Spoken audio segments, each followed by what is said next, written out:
আউযু বিল্লাহি মিনাশ শাইতানির রাজিম বিসমিল্লাহির রহমানির রহিম। দুরূদ শরীফ। আল্লাহুম্মা সাল্লি আলা মুহাম্মাদ ওয়া আলা আলি মুহাম্মাদ কামা সাল্লাইতা আলা ইব্রাহিমা ওয়া আলা আলি ইব্রাহিমা ইন্নাকা হামিদুম মাজিদ। আল্লাহুম্মা বারিক আলা মুহাম্মাদি ওয়া আলা আলি মুহাম্মাদ কামা সাল্লাইতা আলা ইব্রাহিমা ওয়া আলা আলি ইব্রাহিমা ইন্নাকা হামিদুম মাজিদ। সাল্লাল্লাহু আলাইহি ওয়াসাল্লাম, সাল্লাল্লাহু আলাইহি ওয়াসাল্লাম। প্রিয় বন্ধুরা, আসসালামু আলাইকুম ওয়া রাহমাতুল্লাহ। আল্লাহ পাক আমাদের জ্ঞানের গভীরতাকে বৃদ্ধি করুক, পড়াশোনার প্রতি পূর্ণ মনোযোগী হওয়ার তৌফিক দান করুক, বলেন আমিন। আমরা অত্যন্ত ধৈর্যের সাথে লেখাপড়া করব ইনশাল্লাহ। আমরা অলরেডি কার্যবিধি আইন একবার আমরা শেষ করছি, আর দণ্ডবিধি আইন পড়তেছি, সাথে আমরা পুলিশ আইন পড়তেছি। আমি ব্যস্ততার কারণে গতকাল ক্লাসে আমরা বাড়ির কাজ দিতে পারিনি। আজকে বাড়ির কাজ শিওর দেবো ইনশাল্লাহ, খাতাও দেখা হবে। আর আজকে আমরা দণ্ডবিধি আইনের পর্ব হচ্ছে খুবই গুরুত্বপূর্ণ সেশন 260 থেকে সামনের দিকে যাব। তার আগে আমরা পূর্বের পড়াটা একটু রিভিশন দেই, তাহলে ভালো লাগবে আপনাদের। দণ্ডবিধি আইনে মোট 511টা ধারা আছে, তার মধ্যে আমাদের পুলিশের পদোন্নতির জন্য যে ধারাগুলো গুরুত্বপূর্ণ ওইগুলোই আমরা একটু ভালো করে জানি বা জানার চেষ্টা করি ইনশাল্লাহ।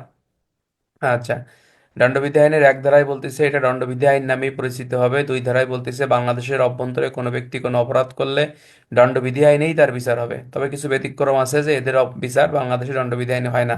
যেমন আছে মানে রাষ্ট্রপতির বিচার হবে না, বিদেশি রাজাদের বিচার হবে না, কূটনৈতিকদের বিচার হবে না। হ্যাঁ, তারপর কূটনৈতিক যারা থাকে এদের বিচার বাংলাদেশের এই দণ্ডবিধি আইনে করা যাবে না।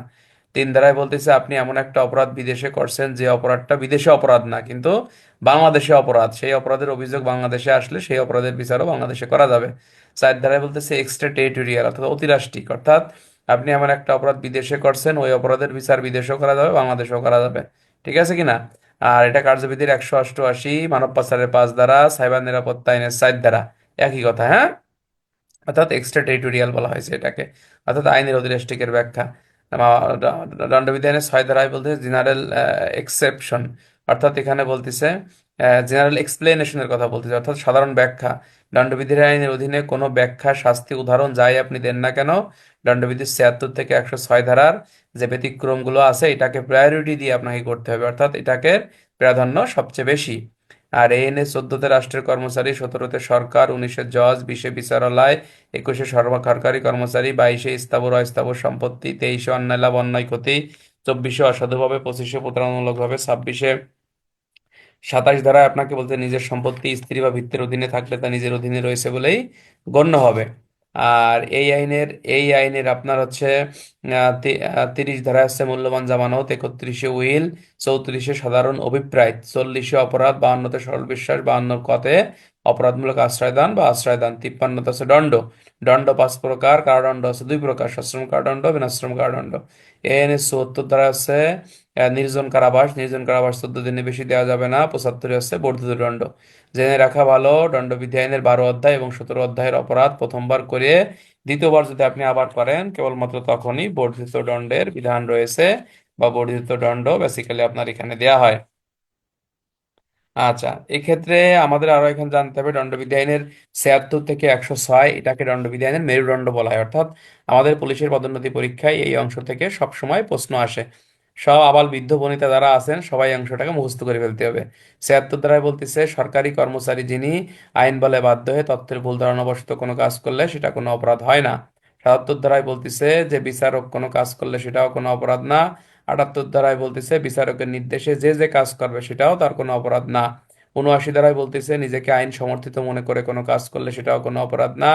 80 ধারায় বলতেছে আইনানুগ কাজ করতে যেয়ে দুর্ঘটনাবশত কোনো অপরাধ হলে সেটাও কোনো অপরাধ না। 81 ধারায় বলতেছে বড় ক্ষতির হাত থেকে বাঁচার জন্য ছোট অপরাধ করলে সেটাও কোনো অপরাধ না। এই এ- এই আইনের আপনার 82 ধারায় বলতেছে 9 বছরের কম বয়স্ক কোনো শিশুর কাজ কোনো অপরাধ না। 83 ধারায় বলতেছে 9 বছরের বেশি, 12 বছরের কম বুদ্ধির পরিপক্কতা থাকলে অপরাধ, পরিপক্কতা না থাকলে কোনো অপরাধ হবে না। 84 ধারায় অপ্রকৃতস্থ ব্যক্তির কাজ অপরাধ না। 85 ধারায় হচ্ছে অনিচ্ছাকৃত ভাবে প্রমত্তগ্রস্ত হয়ে কোনো অপরাধ করলে সেটাও কোনো অপরাধ না। 86 ধারায় আপনাকে বলতেছে যে ইচ্ছাকৃতভাবে মদ্যপান করে কোনো অপরাধ করলে আপনি অপরাধের দায় থেকে বাঁচতে পারবেন না। 87 ধারায় বলতেছে 18 বছরের ঊর্ধ্বে মৃত্যু বা গুরুতর জখমের উদ্দেশ্য ব্যতীত কোনো কাজ করতে যে কোনো অপরাধ সংঘটিত হয়ে গেলে সেক্ষেত্রেও কোনো অপরাধ হবে না। ওই খেলাধুলার ক্ষেত্রে এই বিধানটা প্রযোজ্য। আর 88 ধারায় বলতেছে অনুমতি নিয়ে উপকার করতে যে ক্ষতি হয়ে গেছে কোনো অপরাধ না। আর 89 ধারায় বলতেছে অভিভাবকের অনুমতি নিয়ে উপকার করতে যে ক্ষতি হয়ে গেছে সেটাও কোনো অপরাধ না। 90-তে বলতেছে যে আপনার 5টি ক্ষেত্রে সম্মতি সম্মতি হিসেবে গণ্য হবে না। 91 ধারায় বলতেছে যে ক্ষেত্রে সম্মতি স্বতন্ত্র কোনো অপরাধ সৃষ্টি করে সেই ক্ষেত্রে সম্মতি নিয়ে কোনো অপরাধ করলে সম্মতির দোহাই দিয়েছেন, আপনি এই দোহাই দিয়ে বাঁচতে পারবেন না, আপনি অপরাধী হবেন। 92 ধারায় বলতেছে অনুমতি ব্যতীত উপকার করতে যে সরল বিশ্বাসে সেটা আপনার কোনো কোনো অপরাধ হলে সেটা কোনো অপরাধ না। 93 ধারায় বলতেছে সরল বিশ্বাসকৃত কোনো যোগাযোগ সেটা অপরাধ না। 94 ধারায় বলতেছে খুন ও রাষ্ট্রের বিরুদ্ধে মৃত্যুদণ্ডনীয় অপরাধ ব্যতীত অন্য সকল ক্ষেত্রে কাজ করতে যে কোনো অপরাধ হলে সেটা অপরাধ হবে, অন্যথায় অপরাধ হবে না। আর 96 97 আত্মরক্ষার অধিকার। 98 ধারায় বলতেছে অপ্রকৃতস্থ ব্যক্তির কাজের বিরুদ্ধে আত্মরক্ষার অধিকার থাকবে। 99-তে আত্মরক্ষার অধিকারের সীমা। 100 ধারায় দেহের ক্ষেত্রে আত্মরক্ষার অধিকার প্রয়োগ করে মৃত্যু ঘটানো যায়।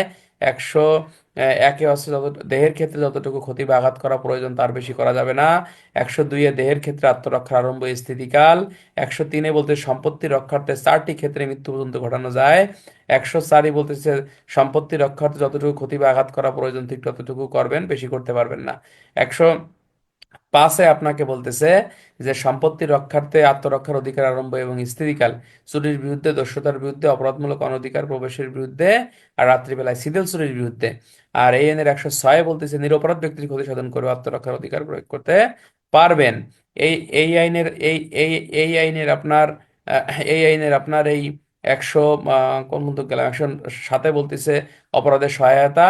আর 120-এর কতে অপরাধমূলক ষড়যন্ত্র, খতে তার শাস্তি। এই আইনের আছে 141 থেকে 160 পর্যন্ত গণশান্তি পরিপন্থী অপরাধ, বেআইনি সমাবেশ, দাঙ্গা হাঙ্গামা এবং মারামারি নিয়ে আলোচনা করছে। 161 থেকে 165-র খ পর্যন্ত হলো ঘুষ সম্পর্কিত বিধান নিয়ে আলোচনা করছে। 166 ধারায় বলতেছে সরকারি কর্মচারী আইনের নির্দেশ অমান্য করলে তার শাস্তি। 167-তে সরকারি কর্মচারী ভুল নথি প্রস্তুত করলে তার শাস্তি। 168-তে সরকারি কর্মচারী ব্যবসা করতে পারবে না। 169-এ সরকারি কর্মচারী নিলামে অংশগ্রহণ করতে পারবে না। 170-এ সরকারি কর্মচারীর পরিচয় দিলে তার শাস্তি অপরাধের উদ্দেশ্য নিয়ে। 171-এ সরকারি কর্মচারীর পোশাক বা প্রতীক পরিধান করলে তার শাস্তি। 172 থেকে 189 ধারা সরকারি কর্মচারীর কর্তৃত্ব অবমাননা সংশ্লিষ্ট বিধানগুলো বর্ণনা করছে। 172-এ সমনে আত্মগোপন করলে তার শাস্তি। 173-এ সমন বা হুলিয়ার লটকানো কপি ছিঁড়ে ফেললে, তুলে ফেললে তার শাস্তি। 174-এ সমন অমান্যকারীর শাস্তি। 175-এ দলিল দাখিলে বাধ্য ব্যক্তি কর্তৃক দলিল দাখিল না করলে তার শাস্তি। 176-এ বাধ্য ব্যক্তি কর্তৃক অপরাধের সংবাদ প্রদান না করলে তার শাস্তি। 177-এ অসত্য তথ্য সরবরাহ করার শাস্তি। 179-তে আপনার সরকারি কর্মচারীর প্রশ্নের উত্তর দান না করার শাস্তি। 180-তে স্বাক্ষর প্রদানে বাধ্য ব্যক্তি কর্তৃক স্বাক্ষর প্রদান না করার শাস্তি। 182-তে অপর কোনো ব্যক্তিকে হয়রানির উদ্দেশ্যে সরকারি কর্মচারীর নিকট কোনো সংবাদ পরিবেশন করার শাস্তি। আর 186 সরকারি কর্মচারীর কাজে বাধা দান। 87-তে সরকারি কর্মচারীকে সাহায্য না করা। 188-তে সরকারি কর্মচারীর জারিকৃত আদেশ অমান্যকরণের শাস্তি। 100 আপনার কত চলে গেলাম 191-তে মিথ্যা সাক্ষ্য দানের সংজ্ঞা। 192-তে মিথ্যা সাক্ষ্য দানের উদ্ভাবন। 193 তার শাস্তি।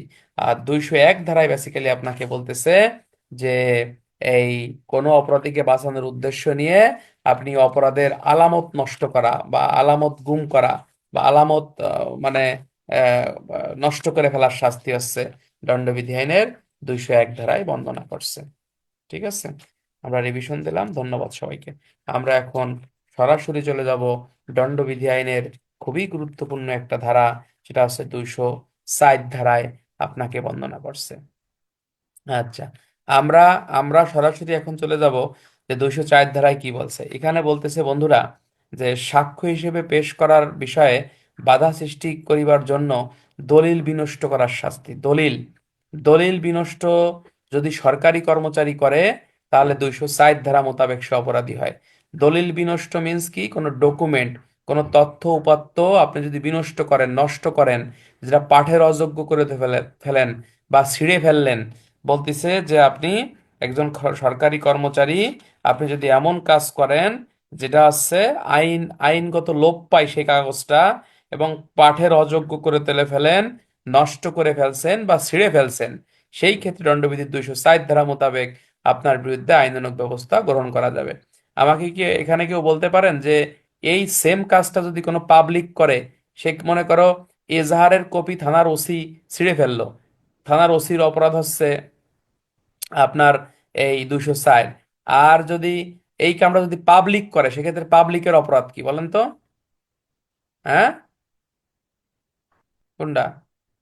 না, 175 দলিল দাখিল না করার শাস্তি, আর পাবলিক যদি এই কাজ করে তাহলে অপরাধ কি বলেন?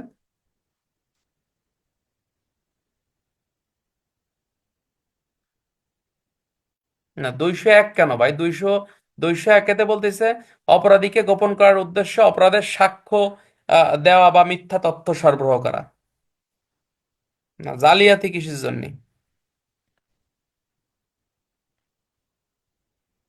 হ্যাঁ, কে পারে বলেন তো?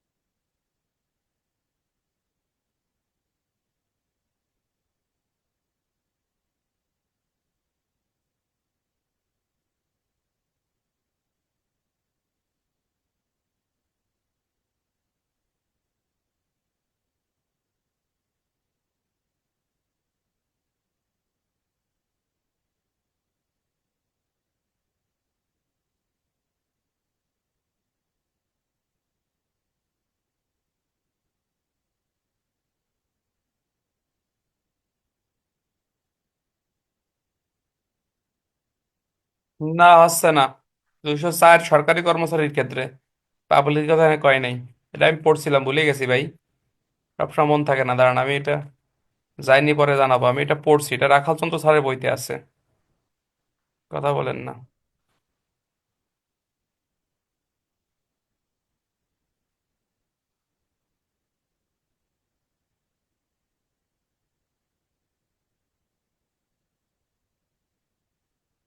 আচ্ছা, দেখি, দেখি।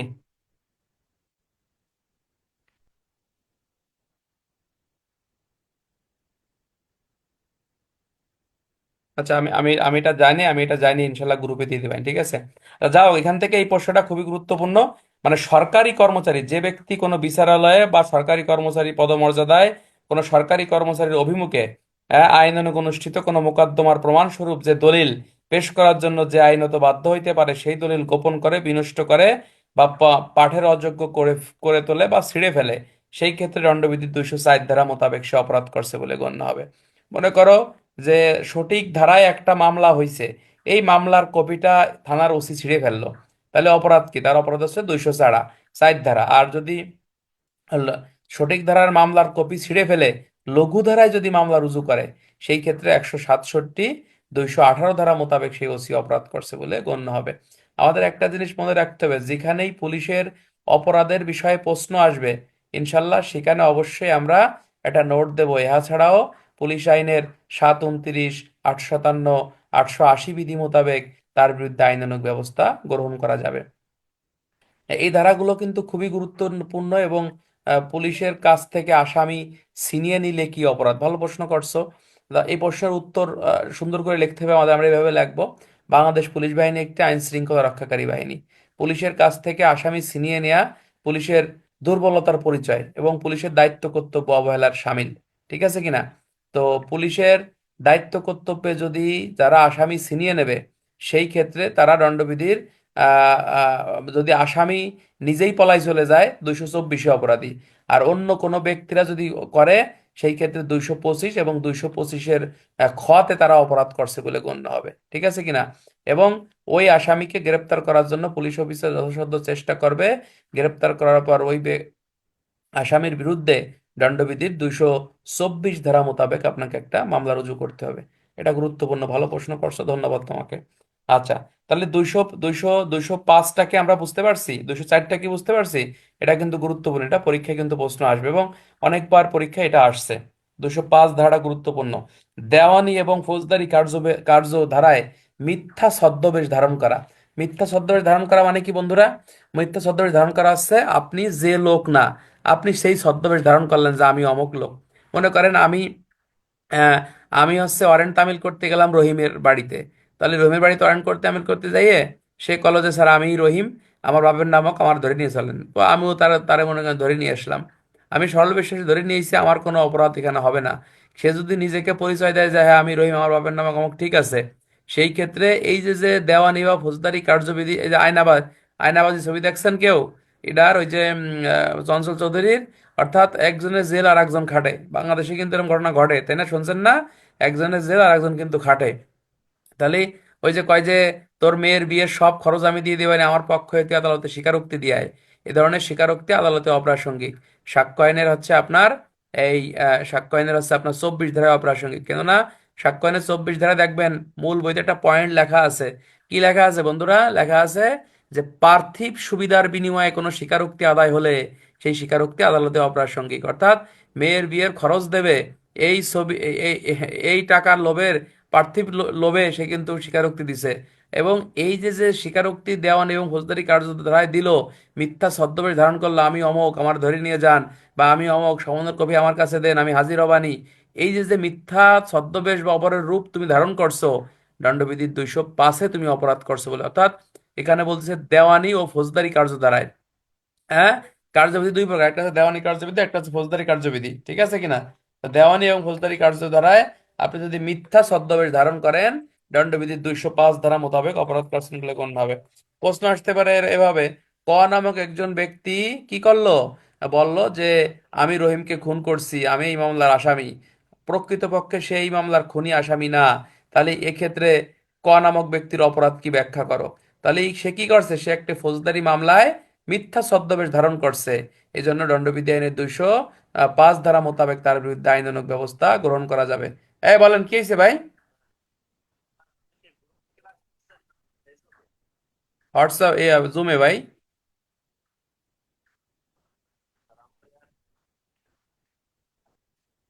আচ্ছা আমি দেখতেছি, দাঁড়াও দেখতেছি, দাঁড়াও দাঁড়াও দাঁড়াও দাঁড়াও। দাঁড়াও আমি তোমাকে এখন অ্যাড দিচ্ছি, দাঁড়াও, কথা কন, এখন অ্যাড দিচ্ছি।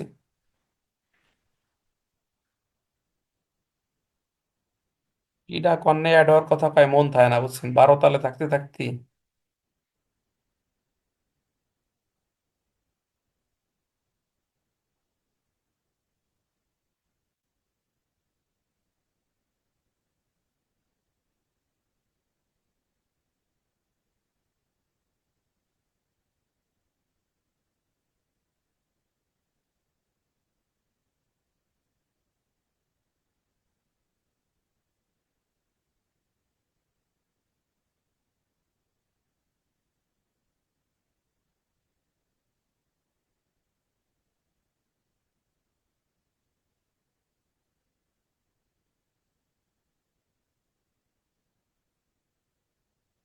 আচ্ছা, তাহলে সে দণ্ডবিধি আইনের 205 ধারা মোতাবেক সে অপরাধ করছে বলেই গণ্য হবে। যেমন আপনি একজনের বিরুদ্ধে পরোয়ানা জারি করতে গেছেন, সমন তামিল করতে গেছেন, সেই ক্ষেত্রে আপনাকে বলা হচ্ছে যে আপনার এই 205-এ সে অপরাধ করছে বলে গণ্য হবে। অর্থাৎ 205 ধারাটা আমরা মনে রাখবো হচ্ছে আয়নাবাজির ধারা। হ্যাঁ, অর্থাৎ একজনের একজনের নাম করে আর একজন জেল খাটতিছে, ঠিক আছে কিনা? আচ্ছা, 170 এবং 205-এর পার্থক্য কি? ভালো প্রশ্ন করছো তুমি ভাই।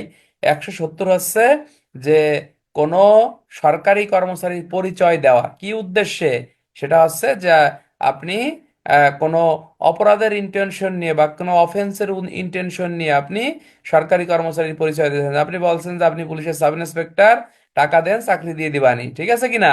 এই যে সরকারি কর্মচারীর মিথ্যা পরিচয় আপনি দিয়েছেন, 170-এ আপনি অপরাধী, ক্লিয়ার? আর 205-এ হচ্ছে যে দেওয়ানি এবং ফৌজদারি কার্যধারায় মিথ্যা ছদ্মবেশ ধারণ করা। অর্থাৎ আপনি বলছেন যে আপনি রহিম, আপনি করিম, সমনের কপি আসছে, আপনি বলেন, সমনের কপি আমার কাছে দিয়ে যান, তা আমি আদালতে হাজির হবানি, আসলে আপনি ওই প্রকৃত ওই ব্যক্তি না। তাহলে আপনি 205 ধারা মোতাবেক আপনি অপরাধ করছেন বলে বেসিক্যালি গণ্য হবে। এ 205 মনে রাখার দরকার নাই, 260টা ভালো করে মনে রাখেন, এনা আর দরকার নাই।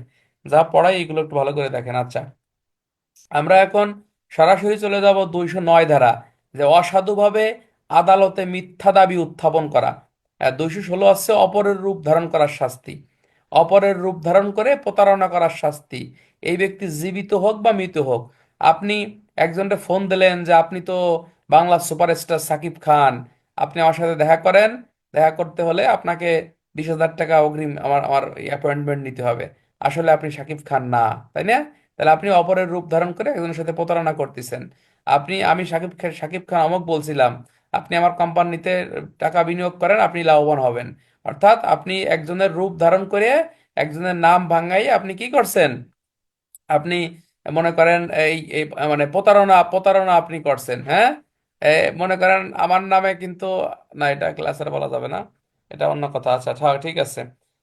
হ্যাঁ, এটা 200 200 209 ধারা যেটা, সেটা হচ্ছে যে আপনার আদালতে অসাধুভাবে, অর্থাৎ যেটা আপনার করা উচিত না, আপনি অন্যায়ভাবে ডিসঅনেস্টলি ভাবে আপনি কি করছেন, মিথ্যা দাবি উত্থাপন করছেন। মনে করেন এই ধারাটা বিশেষ করে ব্যবহৃত হচ্ছে, যেমন অনেক সময় এরকম হয় না যে একই একটা সন্তানের পিতৃত্ব দুইজন দাবি করতেছে, যে এই সন্তানের পিতা আমি, এই সন্তানের পিতা আমি, এরকম হয় না, যে এই সন্তানের বাপ মা আমরা, এই সন্তানের বাপ মা আমরা। তাহলে যদি প্রমাণিত হয় যে এই সন্তানের বাপ মা আপনারা না, তাহলে আপনারা যে মিথ্যা দাবি উত্থাপন করলেন, তাহলে দণ্ডবিধির 209 ধারা মোতাবেক আপনি অপরাধ করছেন বলেই গণ্য হবে। এক কথায় মিথ্যা দাবি উত্থাপন করলে দণ্ডবিধির 209 আপনি অপরাধ করছেন বলে বেসিক্যালি গণ্য হবে। সবাই পড়েন, লা হাওলা ওয়ালা কুওয়াতা ইল্লা বিল্লাহিল আলিয়্যিল আযীম, হাসবুনাল্লাহু ওয়া নি'মাল ওয়াকিল, আস্তাগফিরুল্লাহ ওয়া আতুবু ইলাইহি, লা হাওলা ওয়ালা কুওয়াতা ইল্লা বিল্লাহ। কথা বলেন না ভাই, কথা বলা যাবে না।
হ্যাঁ, আমি দেখছি।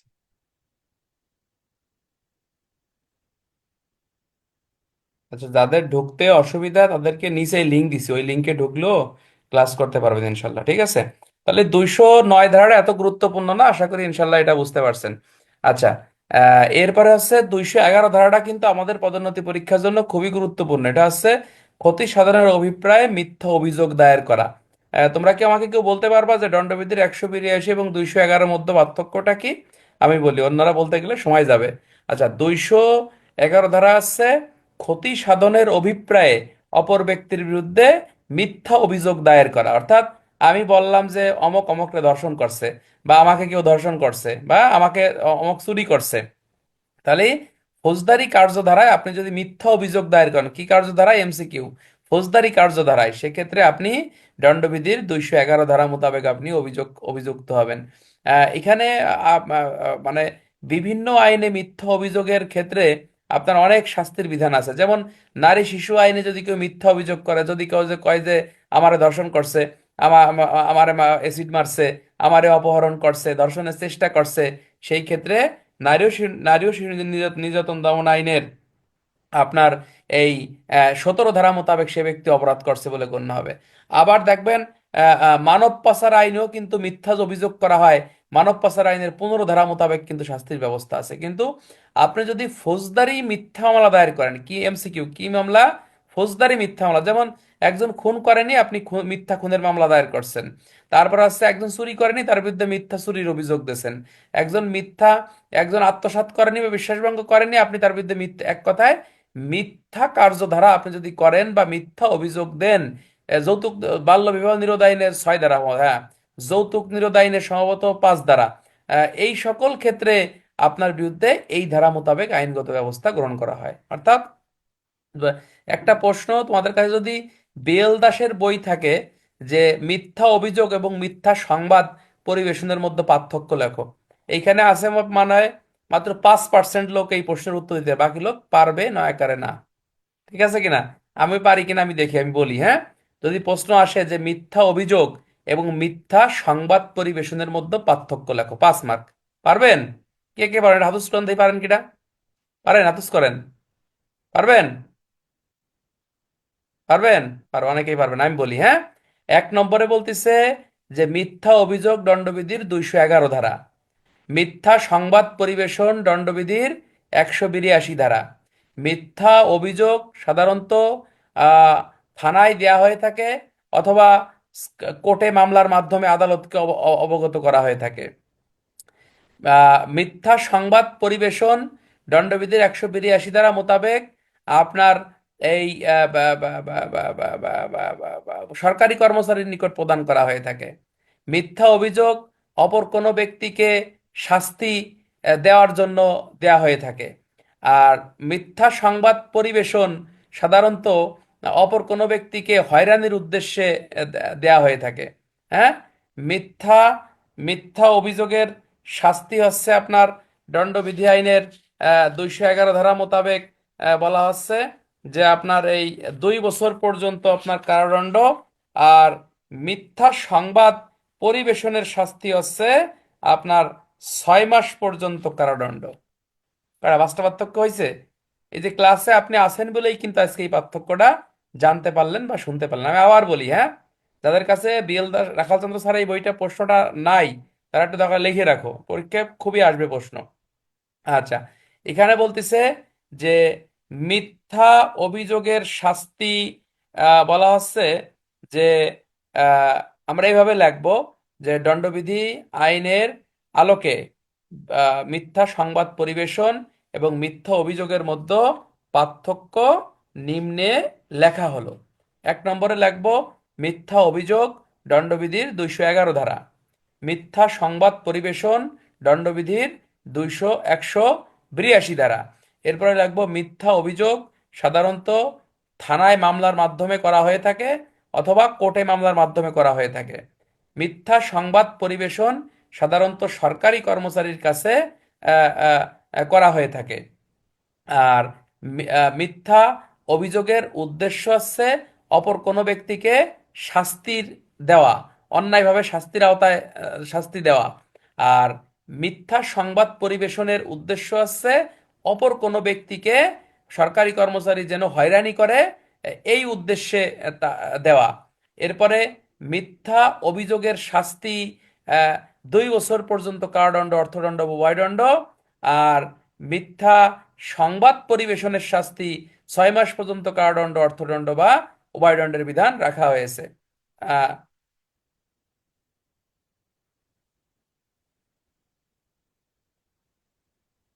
না, 7 বছর বলা হচ্ছে যদি আপনি এমন মিথ্যা অভিযোগ দেন যার শাস্তি মৃত্যুদণ্ড বা যাবজ্জীবন কারাদণ্ড, তার শাস্তি হচ্ছে 7 বছর। ঠিক আছে কিনা? উল্টো পাল্টা বুঝলে হবে না।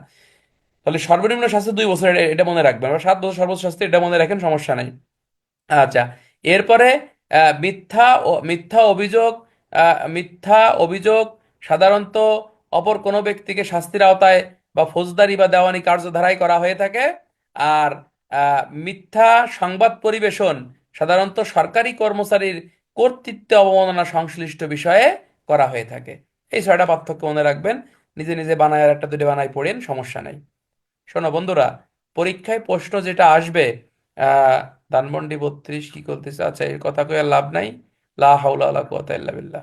তাহলে পরীক্ষায় যে প্রশ্নটা আসবে সেটা ভালো করে শিখবেন। এটা অত্যন্ত গুরুত্বপূর্ণ। আমি কি আবার বলবো? আবার আবার বললে কি সুন্দর হবে আপনাদের জন্য? আমি আবার বলি। মিথ্যা সংবাদ পরিবেশন দণ্ডবিধির 182, মিথ্যা অভিযোগ দায়ের দণ্ডবিধির 211, মিথ্যা অভিযোগ সাধারণত দেওয়ানি বা ফৌজদারি কার্যধারায় থানায় বা আদালতে করা হয়ে থাকে। মিথ্যা সংবাদ পরিবেশন সাধারণত সরকারি কর্মচারীর নিকট করা হয়ে থাকে। মিথ্যা অভিযোগের সর্বনিম্ন শাস্তি 2 বছরের কারাদণ্ড। মিথ্যা সংবাদ পরিবেশনের শাস্তি 6 মাসের কারাদণ্ড। মিথ্যা অভিযোগ অপর কোনো ব্যক্তিকে শাস্তি দেওয়ার জন্য দেয়া হয়ে থাকে। মিথ্যা সংবাদ পরিবেশন সাধারণত অপর কোনো ব্যক্তিকে হয়রানির উদ্দেশ্যে সরকারি কর্মচারীর নিকট দেয়া হয়ে থাকে। মনে থাকবে না? এমন থাকবে না কে ভাই? তোমার কাছে কি মনে হয় যে আমি বই দেখে দেখে বলতেছি? মন থাকবে না কেন? লা হাওলা ওয়ালা কুওয়াতা ইল্লা বিল্লাহ। 176 হচ্ছে অপরাধটি সংগঠিত হয়নি কিন্তু সংবাদ দিতে বাধ্য ছিল ওই ব্যক্তি, সংবাদ দেয়নি, 176। আর 202 হচ্ছে অপরাধটি সংগঠিত হয়েছে, এমন সংবাদ দেয়নি, তার শাস্তি 202। ঠিক আছে কিনা? বেশি পেঁচায়েন না ভাই, দণ্ডবিধি পেঁচাইলে সব ফেল করবেন। বেশি পেঁচান না, যেটা বলতেছি এটা শেখেন। লা হাওলা ওয়ালা কুওয়াতা ইল্লা বিল্লাহ।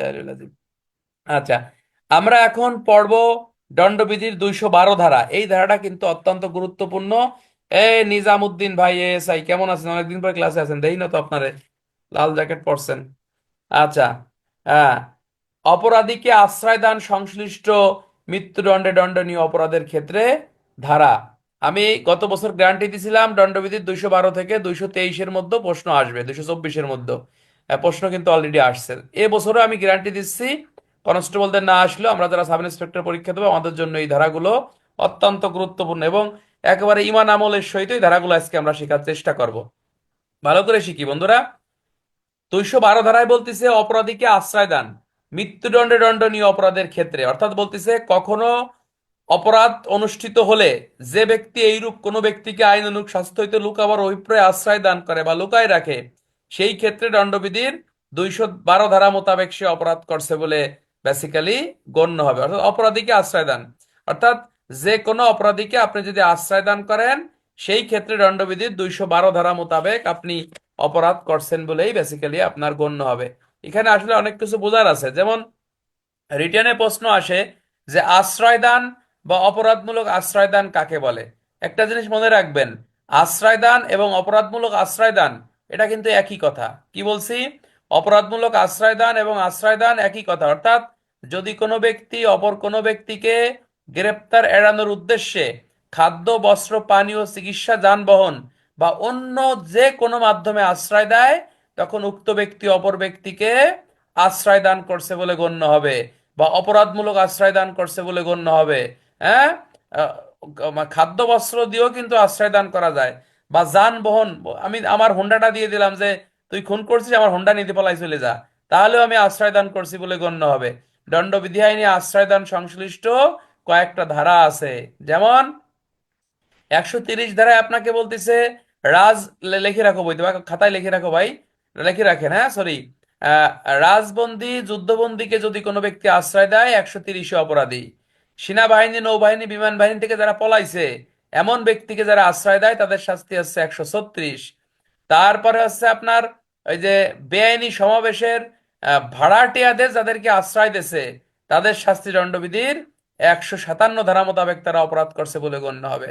তারপরে বলতেছে যে কোনো অপরাধী, একজন ব্যক্তি অপরাধ করছে এমন অপরাধীকে যদি কোনো ব্যক্তি আশ্রয় দেয়, সে ব্যক্তি মৃত্যুদণ্ডের কারাদণ্ডনীয় অপরাধের আশ্রয় হতে পারে, যাবজ্জীবন কারাদণ্ডনীয় অপরাধী হতে পারে। এমন ব্যক্তিকে যদি আশ্রয় দেয় সে ব্যক্তি দণ্ডবিধি আইনের আপনার এই 200, কি বলতিছে,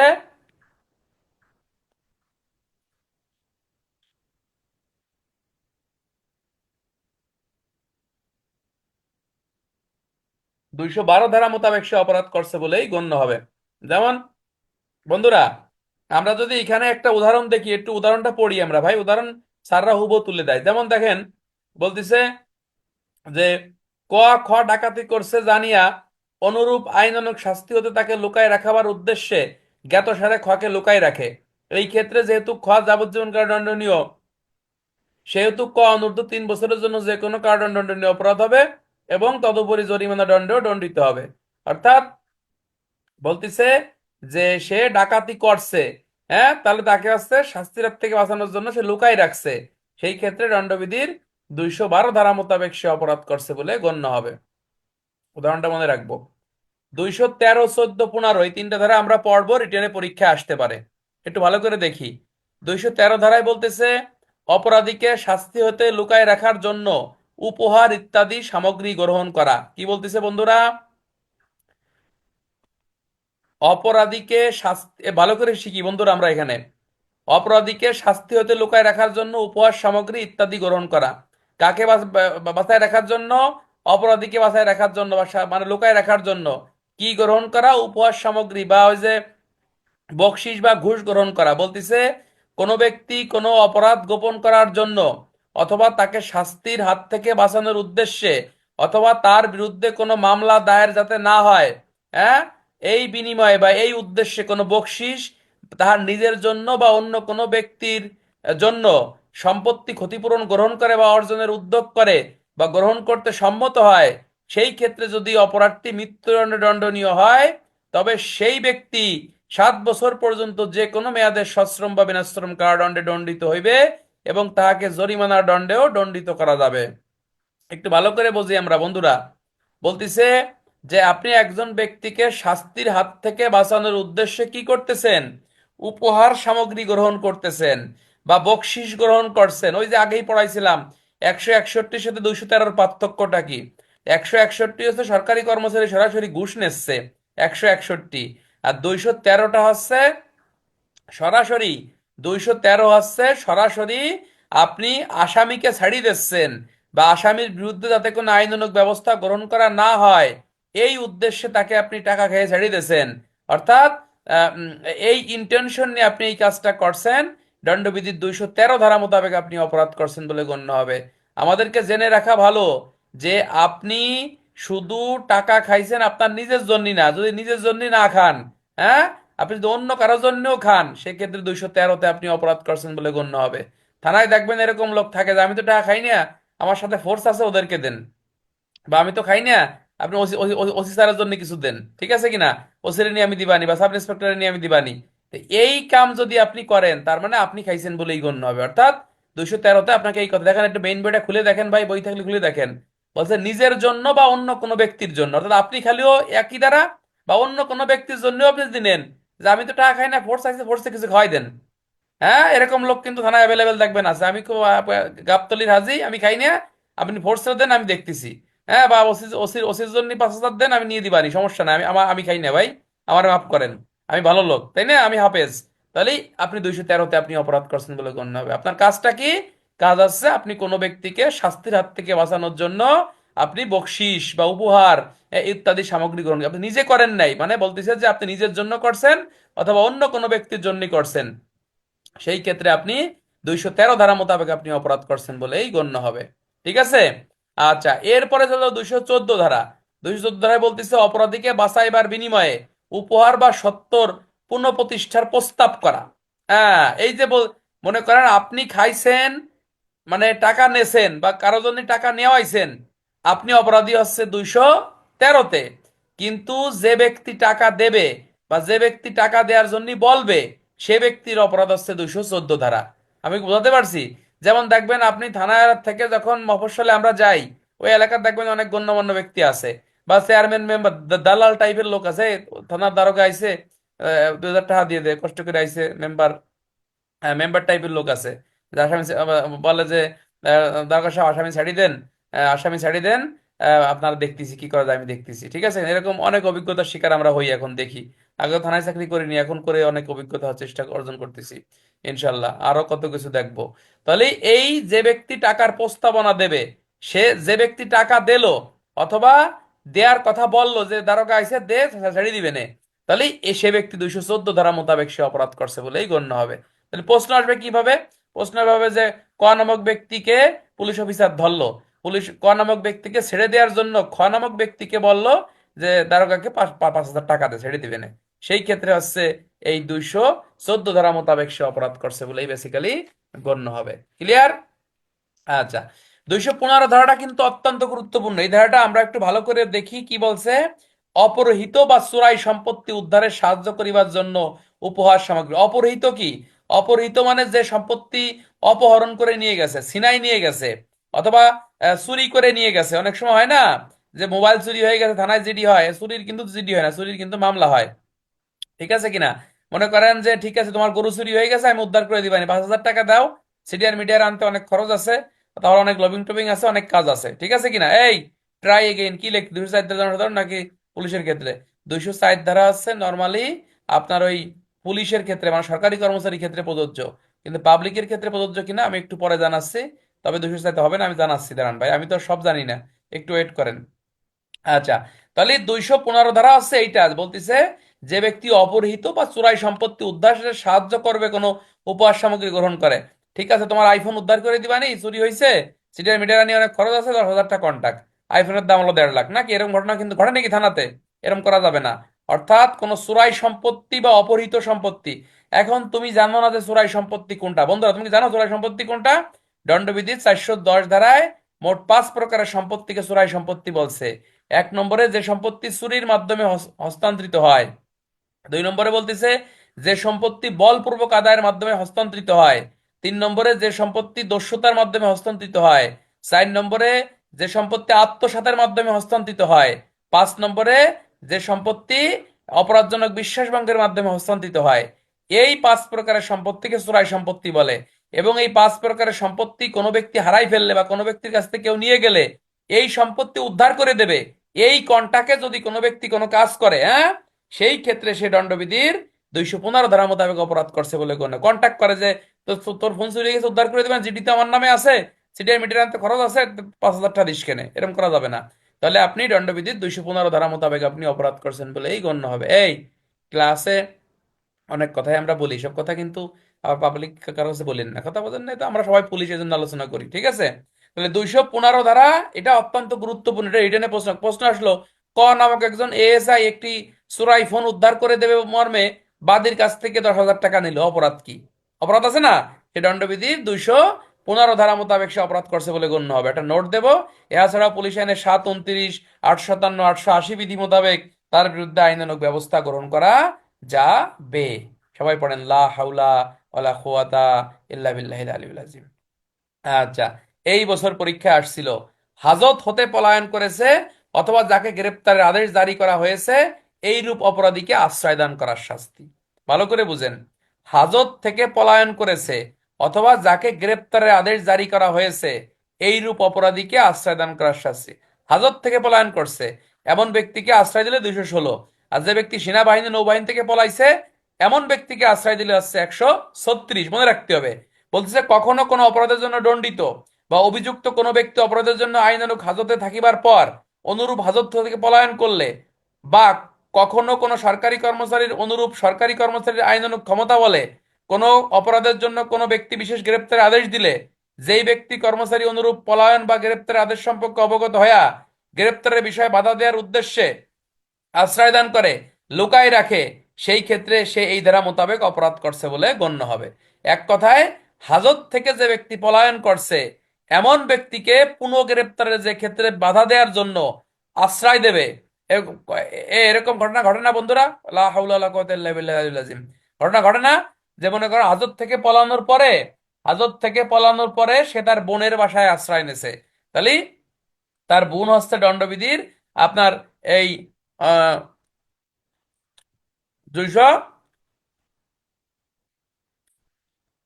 আমার মেয়ে অনেক বড় হয়ে গেছে, সে আমারে ওই আমরা আমরা মাখাই দিয়েছে, আমরা, হ্যাঁ, কাটিয়ে খেলো ইয়ে দিয়ে, মরিচ দিয়ে। তাহলে 216 ধারা মোতাবেক সে অপরাধ করছে বলে গণ্য হবে। কথা বুঝছেন? এখানে একটা জিনিস জানে রাখতে হবে, যার বিরুদ্ধে গ্রেপ্তারি পরোয়ানা ইস্যু করা হয়েছে, গ্রেপ্তারি পরোয়ানা, এখানে ভালো করে দেখেন, বলতিছে যে এই ধারার অপরাধ বলিতে এমন কার্য বা কার্যবিরতিকে বুঝাবে যার জন্য বাংলাদেশের বাইরে দোষী বলিয়া কথিত উক্ত কার্যবিরতি বাংলাদেশে সাব্যস্ত থাকিলে। এই যে এবছর কিন্তু পরীক্ষা এটা আসছিল যে পরোয়ানাভুক্ত আসামিকে যে ব্যক্তি আশ্রয় দান করে, তাই না বন্ধুরা? পরোয়ানাভুক্ত আসছে না পরীক্ষায়? এই বাপ্পি নন্দী আসছিল কিনা পরীক্ষা এটা? পরোয়ানাভুক্ত আসামিকে যদি কোনো ব্যক্তি আশ্রয় দান করে তার শাস্তি 216 ধারা। ঠিক আছে? এই যে এখানে আছে, যার বিরুদ্ধে গ্রেপ্তারের আদেশ অর্থাৎ গ্রেপ্তারের আদেশ জারি করা হয়েছে মানে কি, তার বিরুদ্ধে পরোয়ানা ইস্যু করা হয়েছে। তাহলে পরোয়ানাভুক্ত আসামিকে আশ্রয় দান করলো 216। আর যদি হাজত থেকে পলায়ন করছে এমন ব্যক্তিকে যদি আশ্রয় দান করে, সেই ক্ষেত্রে 216 ধারা মোতাবেক সে অপরাধ করছে বলেই গণ্য হবে। তাহলে প্রশ্ন হলো যে নায়ক জসিম পরোয়ানাভুক্ত আসামি, তার বিরুদ্ধে আদালত দণ্ডবিধির 406 420-এর গ্রেপ্তারি পরোয়ানা ইস্যু করছে। এমন পরোয়ানাভুক্ত আসামিকে তার প্রতিবেশী আশ্রয় দিল, তাহলে অপরাধ কি ব্যাখ্যা করো। তাহলে অপরাধ হচ্ছে সে দণ্ডবিধির 216 ধারা মোতাবেক সে অপরাধ করছে বলে গণ্য হবে। ঠিক আছে? শোনেন, এইসব ধারাগুলো এত পড়া যাবে না। এগুলো কিভাবে পড়বেন জানেন? এগুলো পড়বেন হচ্ছে যার সূচির মতো পড়বেন যে কোন ধারায় কি অপরাধ। এনাফ এনাফ, বেশি কষাইলে তেঁতুল টক বের হবে। সুতরাং অল্প পড়ে আমরা কি ভালো করতে পারি বুঝতে হবে। বেশি মানে এটার ব্যাখ্যার কিছু নাই, জাস্ট সংজ্ঞাটা বা সূচিটা মনে রাখবেন যে কোনটায় কোন ধারায় কি হয়েছে, গেছেন করে উত্তরটা লিখে দেবেন। আচ্ছা, দস্যুতা বা ডাকাত দলকে আশ্রয় দান করার শাস্তি। যেই ব্যক্তি কোনো ব্যক্তিবর্গ দস্যুতা বা ডাকাতি অনুষ্ঠানের উদ্যোগ করতেছে বা সম্প্রতি দস্যুতা বা ডাকাতি অনুষ্ঠান করিয়াছে বলিয়া জানিয়া বিশ্বাস করার আপনার পথ সুগম রয়েছে বা দস্যু ডাকাতি করছে, সেই ক্ষেত্রে সে দণ্ডবিধি 216 কতে অপরাধ করছে বলে গণ্য হবে। এটা একটু বোঝার বিষয় আছে বন্ধুরা, এইটা একটু বোঝার বিষয় আছে। এইখানে বলতেছে যে ব্যক্তি দস্যুতা বা ডাকাতি করছে অথবা দস্যুতা বা ডাকাতি আপনার করবে, হ্যাঁ, এমন আপনি জানেন। মনে করেন আজকে শ্রীপুর থানায় ডাকাতি করবে আমি জানি, জানার আগে দস্যুতা বা ডাকাতদেরকে আমার বাড়িতে আমি শোয়াই রাখছি, রাত 1টার দিকে তারা বের হবে, তাহলে আমি 216 কতে আমি অপরাধ করছি বলে বেসিক্যালি গণ্য হবে। আর এখানে একজন প্রশ্ন করছে যে, স্যার তাহলে 212 এবং 216 কর মধ্যে পার্থক্যটা কি, তাই না? এখানে বলতেছে যে 216 এবং 216 কর মধ্যে আপনার পার্থক্য কি। এখানে আপনাকে 212তে যেটা বলতেছে যে শাস্তির হাত থেকে বাঁচানোর উদ্দেশ্যে আপনি কাউকে আশ্রয় দিয়েছেন, দস্যু বা ডাকাতকে, সেই ক্ষেত্রে হচ্ছে 212। অর্থাৎ দস্যুতা বা ডাকাতি করে আইছে, তাদের যেন শাস্তি না হয়, সেই ক্ষেত্রে তাদেরকে যদি আপনি এই উদ্দেশ্যে আপনি আশ্রয় দেন, তাদের আপনি অপরাধ হচ্ছে 212। কিন্তু দস্যুতা বা ডাকাতি করবে, হ্যাঁ, মানে করার আগে আপনার বাড়িতে শোয়াই রাখছেন, 216 ক। দস্যুতা বা ডাকাতি করি আইছে, তারপরে আপনার বাড়িতে আপনি শোয়াই রাখছেন, এমন ব্যক্তিকে আশ্রয় দিয়েছেন, তার শাস্তি হচ্ছে 216 ক। আমি কি বোঝাতে পারছি শামীম হোসেন? তাহলে 216 ক এবং 212-র পার্থক্য কি বুঝছেন? 212টা হচ্ছে দস্যুতা বা ডাকাতি করছে অথবা কোনো অপরাধ করছে এমন ব্যক্তিকে যাতে শাস্তি না হয় আপনি বাড়িতে তাদেরকে সহায় রাখছেন, 212। আর 216 কতে কি বলতেছে? দস্যুতা বা ডাকাতি করতে যাবে অথবা দস্যুতা বা ডাকাতি করে আসছে, এরপরে আপনি এদেরকে আশ্রয় দিয়েছেন, এমনি আশ্রয় দিয়েছেন যে আমার বাড়িতে একটু থাক, তাহলে হচ্ছে আপনার 216 ক। ধন্যবাদ। তাহলে আমরা এখানে 212, 13, 14, 15, 16, 216 ক এ ধারাগুলো খুবই গুরুত্বপূর্ণ। 212 এবং 216 আর একবার বলেন স্যার। ধন্যবাদ, আবার বলতেছি। 212তে বলতেছে ভাই, যে কোনো অপরাধীকে আপনি আশ্রয় দিয়েছেন, ক্লিয়ার। এবং এখানে আপনাকে বলতেছে যে দস্যু বা ডাকাত বা অপরাধী যেন শাস্তি না হয় এমন ব্যক্তিকে আপনি আশ্রয় দিয়েছেন, তার শাস্তি হচ্ছে আপনার 212। 212তে শুধু দস্যু বা ডাকাতি বলে কোনো কথা না, যে কোনো অপরাধীকে আপনি শাস্তির হাত থেকে বাঁচানোর উদ্দেশ্যে আশ্রয় দিয়েছেন, তার শাস্তি 212। ঠিক আছে কিনা? আর 216 ক যেটা স্পেসিফিক আপনাকে বলতেছে যে শুধুমাত্র দস্যুতা এবং ডাকাতি অপরাধী করে আইছে, আপনার বাড়িতে আপনি আশ্রয় দিয়েছেন, বা অপরাধী করে করে নাই করবে এই উদ্দেশ্যে আপনি আপনার বাড়িতে সহায় রাখছেন, সেটার শাস্তি হচ্ছে আপনার 216 ক। ধন্যবাদ। আচ্ছা, আমরা এখন চলে যাব দণ্ডবিধির খুবই গুরুত্বপূর্ণ দুটো ধারা, 217 এবং 218। এই একটা জিনিস একটু বইতে লিখে রাখো ভাই, দণ্ডবিধির 217-র সাথে দণ্ডবিধির 166 ধারা যাবে। এখান থেকে রিটেনে প্রশ্ন কিন্তু আসে, যে দণ্ডবিধি আইন অনুসারে আহ থানার ভারপ্রাপ্ত থানার ভারপ্রাপ্ত কর্মকর্তা জমির উদ্দিন সাহেব থানা এলাকায় সংগঠিত ধর্তব্য অপরাধের মামলা নিতে অপারগতা প্রকাশ করলে অপরাধ কি? প্রশ্ন আসে কিন্তু রিটেনে। তাহলে একজন থানার ভারপ্রাপ্ত কর্মকর্তা থানা এলাকার মধ্যে কোনো ধর্তব্য অপরাধের সংবাদ যখন আসবে, সে মামলা রেকর্ড করতে বাধ্য। কত দ্বারা? সিআরপিসির 154 পেয়ারবি 243 বিধিতে এই ক্ষমতা পুলিশকে দেছে। যেহেতু সে ধর্তব্য অপরাধের সংবাদ আসছে, সে কোনো ব্যক্তিকে বাঁচানোর ইন্টেনশন নিয়ে সে কি করতেছে না, আপনার মামলা সে নেয়নি, তাহলে তার শাস্তি কি? তাহলে তার শাস্তি হচ্ছে দণ্ডবিধি আইনের, বলতেছে যে আপনার এই কত 166/217 ধারা মোতাবেক সে অপরাধ করছে বলে গণ্য হবে। এছাড়া আমরা নোট দেব যে পুলিশ আইনের 729, 857, 880 বিধি মোতাবেক তার বিরুদ্ধে আইনানুগ ব্যবস্থা গ্রহণ করা যাবে। তার বিরুদ্ধে মানে কার বিরুদ্ধে? ওই থানার ওসির বিরুদ্ধে। অর্থাৎ 217 ধারায় আপনাকে বলতেছে যে আপনি কোনো সরকারি কর্মচারী হয়েও আইনের নির্দেশ আপনি অমান্য করছেন, জ্ঞাতসারে অমান্য করছেন, এবং বলতিছে যে আপনাকে আইনে যে ক্ষমতা দেছে, আপনি সেই নির্দেশটা অমান্য করে আপনি আপনার ইচ্ছা মতো আপনি কাজকর্ম করছেন, অর্থাৎ মামলা রেকর্ড করেন। বিশেষ করে এই ধারাটাই পরীক্ষায় প্রশ্ন আসে, মামলা রেকর্ড আপনি করেন নাই, সেই ক্ষেত্রে আপনি দণ্ডবিধি আইনের এই 166/217 আপনি অপরাধ করছেন বলে গণ্য। আপনি কি কি অমান্য করছেন? আইনের নির্দেশ অমান্য করছেন। কি সারে? জ্ঞাত সারে, দ্যাট মিনস ইচ্ছাকৃতভাবে। তাহলে 217 এবং 166, 217 একই কথা, অর্থাৎ এই ধারা মোতাবেক সে অপরাধ করছে বলে গণ্য হবে। 218-তে বলতেছে যে কোনো ব্যক্তিকে শাস্তি হইতে বাঁচাবার জন্য, কোনো সম্পত্তি বাজেয়াপ্ত হতে রক্ষা করার জন্য সরকারি কর্মচারী কর্তৃক ভুল নথি বা লিপি প্রণয়ন করা। ভালো করে বুঝেন, আপনি একজন সরকারি কর্মচারী, অপর কোনো ব্যক্তিকে শাস্তির হাত থেকে বাঁচানোর জন্য অথবা কোনো সম্পত্তির বাজেয়াপ্তির হাত থেকে রক্ষা করার জন্য আপনি সরকারি কর্মচারী ভুল নথি বা লিপি প্রস্তুত করছেন বা প্রণয়ন করছেন, সেই ক্ষেত্রে দণ্ডবিধি আইনের এই 218 ধারা, 167 সাথে 218 ধারা, অর্থাৎ আপনি মামলা নেন নাই, 166, 217 মামলা নেছেন, তো চাপে পড়ে মামলা নেছেন, কিন্তু ঘটনা যা সেরকম মামলা নেননি, আপনি লঘু ধারায় মামলা নেছেন, তার মানে 167, 218 ধারা মোতাবেক অপরাধ করছেন বলে গণ্য হবে। আমাদের থানা ফাঁড়িতে অনেক সময় এরকম হয়, অনেক সময় স্থাবর সম্পত্তি কোরকের নির্দেশ দেয় আদালত, ঠিক আছে কিনা? তাহলে আপনি তার সম্পত্তি যাতে ক্রোক না হয়, আমরা অনেক সময় থানায় কি করে জানেননি, বলে তার কোনো অস্থাবর সম্পত্তি নাই, যৌথ ফ্যামিলিতে বাস করে, আসামির কোনো অস্থায়ী, তাই না? আরে আরে আরিফুজ্জামান ভাই, আশরাফুজ্জামান ভাই, এরকম ঘটনা ঘটে না?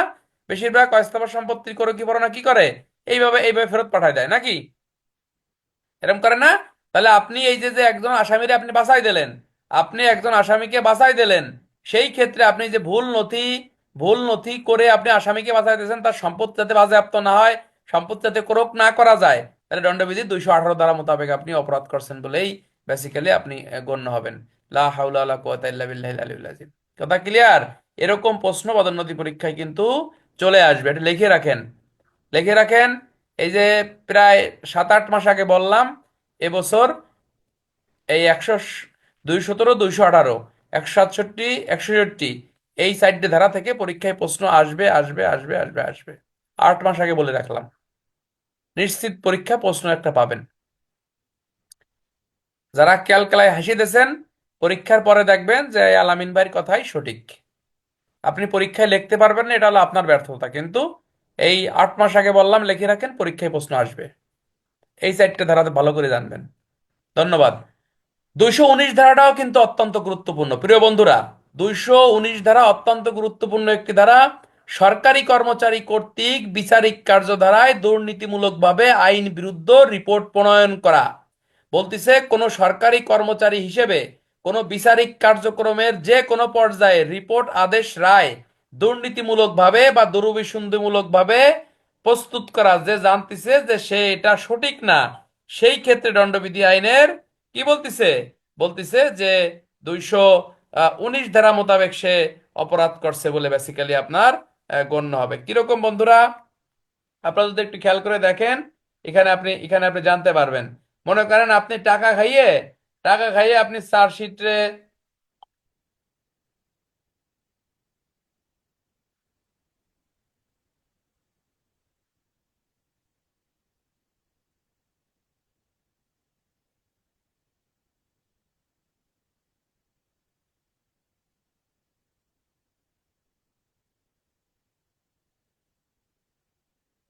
কি যে হবে বাংলাদেশে আল্লাহ জানে, পাল্লা জানে, বাংলাদেশ চাকরি বাকরি 15 বছর কি এলপিআর দেবেনি? হ্যাঁ। সুপারিশ করতেছে বলে নাকি, লা হাওলা ওয়ালা কুওয়াতা ইল্লা বিল্লাহিল আযীম। আচ্ছা, তাহলে 219-এ আমাদের কিন্তু বাংলাদেশের এরকম ঘটনা ঘটে, আপনি টাকা খাইয়ে মনে করেন চার্জশিটে আপনি নাম নাম কেটে দিয়েছেন, আসামির নাম কেটে ফাইনাল রিপোর্ট দিয়েছেন। অথবা একটা ঘটনা ঘটেনি, টাকার বিনিময়ে আপনি কি করছেন, আপনি বলতেছেন যে চার্জশিট কি দিন আসামির বিরুদ্ধে, তখন তদন্ত ঠিক মতো আপনি করেনই নাই। তাহলে এই যে যে বিচার বিভাগীয় কার্যক্রমের ক্ষেত্রে কোনো সরকারি কর্মকর্তা, অর্থাৎ আমরা পুলিশ, আমরা মামলার আয়ু, 219 ধারাটা অত্যন্ত গুরুত্বপূর্ণ, ইন্সপেক্টরশিপ পরীক্ষায় প্রশ্ন আসছে। সেই ক্ষেত্রে আপনাকে বলতেছে যে এই 219 ধারা মোতাবেক আপনি অপরাধ করেছেন বলে গণ্য। প্রশ্ন আসলে এভাবে যে ক নামক আয়ু ভুল রিপোর্ট প্রণয়ন করলো আদালতে, চার্জশিটের পরিবর্তে ফাইনাল রিপোর্ট দিল, ফাইনালের পরিবর্তে চার্জশিট দিল, অপরাধ কি ব্যাখ্যা করো। সেই সেই ক্ষেত্রে আপনাকে বলতেছে যে দণ্ডবিধির 219 ধারা মোতাবেক সে অপরাধ করছে বলেই গণ্য হবে। সবাই পড়েন লা হাওলা ওয়ালা কুওয়াতা ইল্লা বিল্লাহিল আলিয়্যিল আযীম। কথা কি বুঝছেন? প্রশ্ন আসলে এভাবে, ক নামক সাব ইন্সপেক্টর আদালতে ভুল নথি প্রণয়ন করলো, হ্যাঁ, সেই ক্ষেত্রে ক নামক সাব ইন্সপেক্টরের বিরুদ্ধে কোন কোন শর্ত সাপেক্ষে বা কোন কোন বিষয়গুলো প্রমাণ সাপেক্ষে তাকে শাস্তির আওতায় আনা যাবে। 1 নম্বর, প্রমাণ করতে হবে সে সরকারি কর্মচারী ছিল। 2 নম্বরে প্রমাণ করতে হবে সে ভুল নথি প্রণয়ন করেছিল।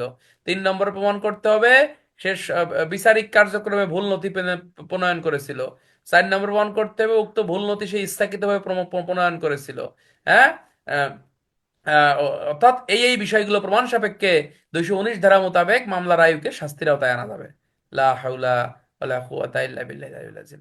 আমি অনেকটা দেখি যে গত বছরের থেকে এবছর অনেকে বেশি অধৈর্য।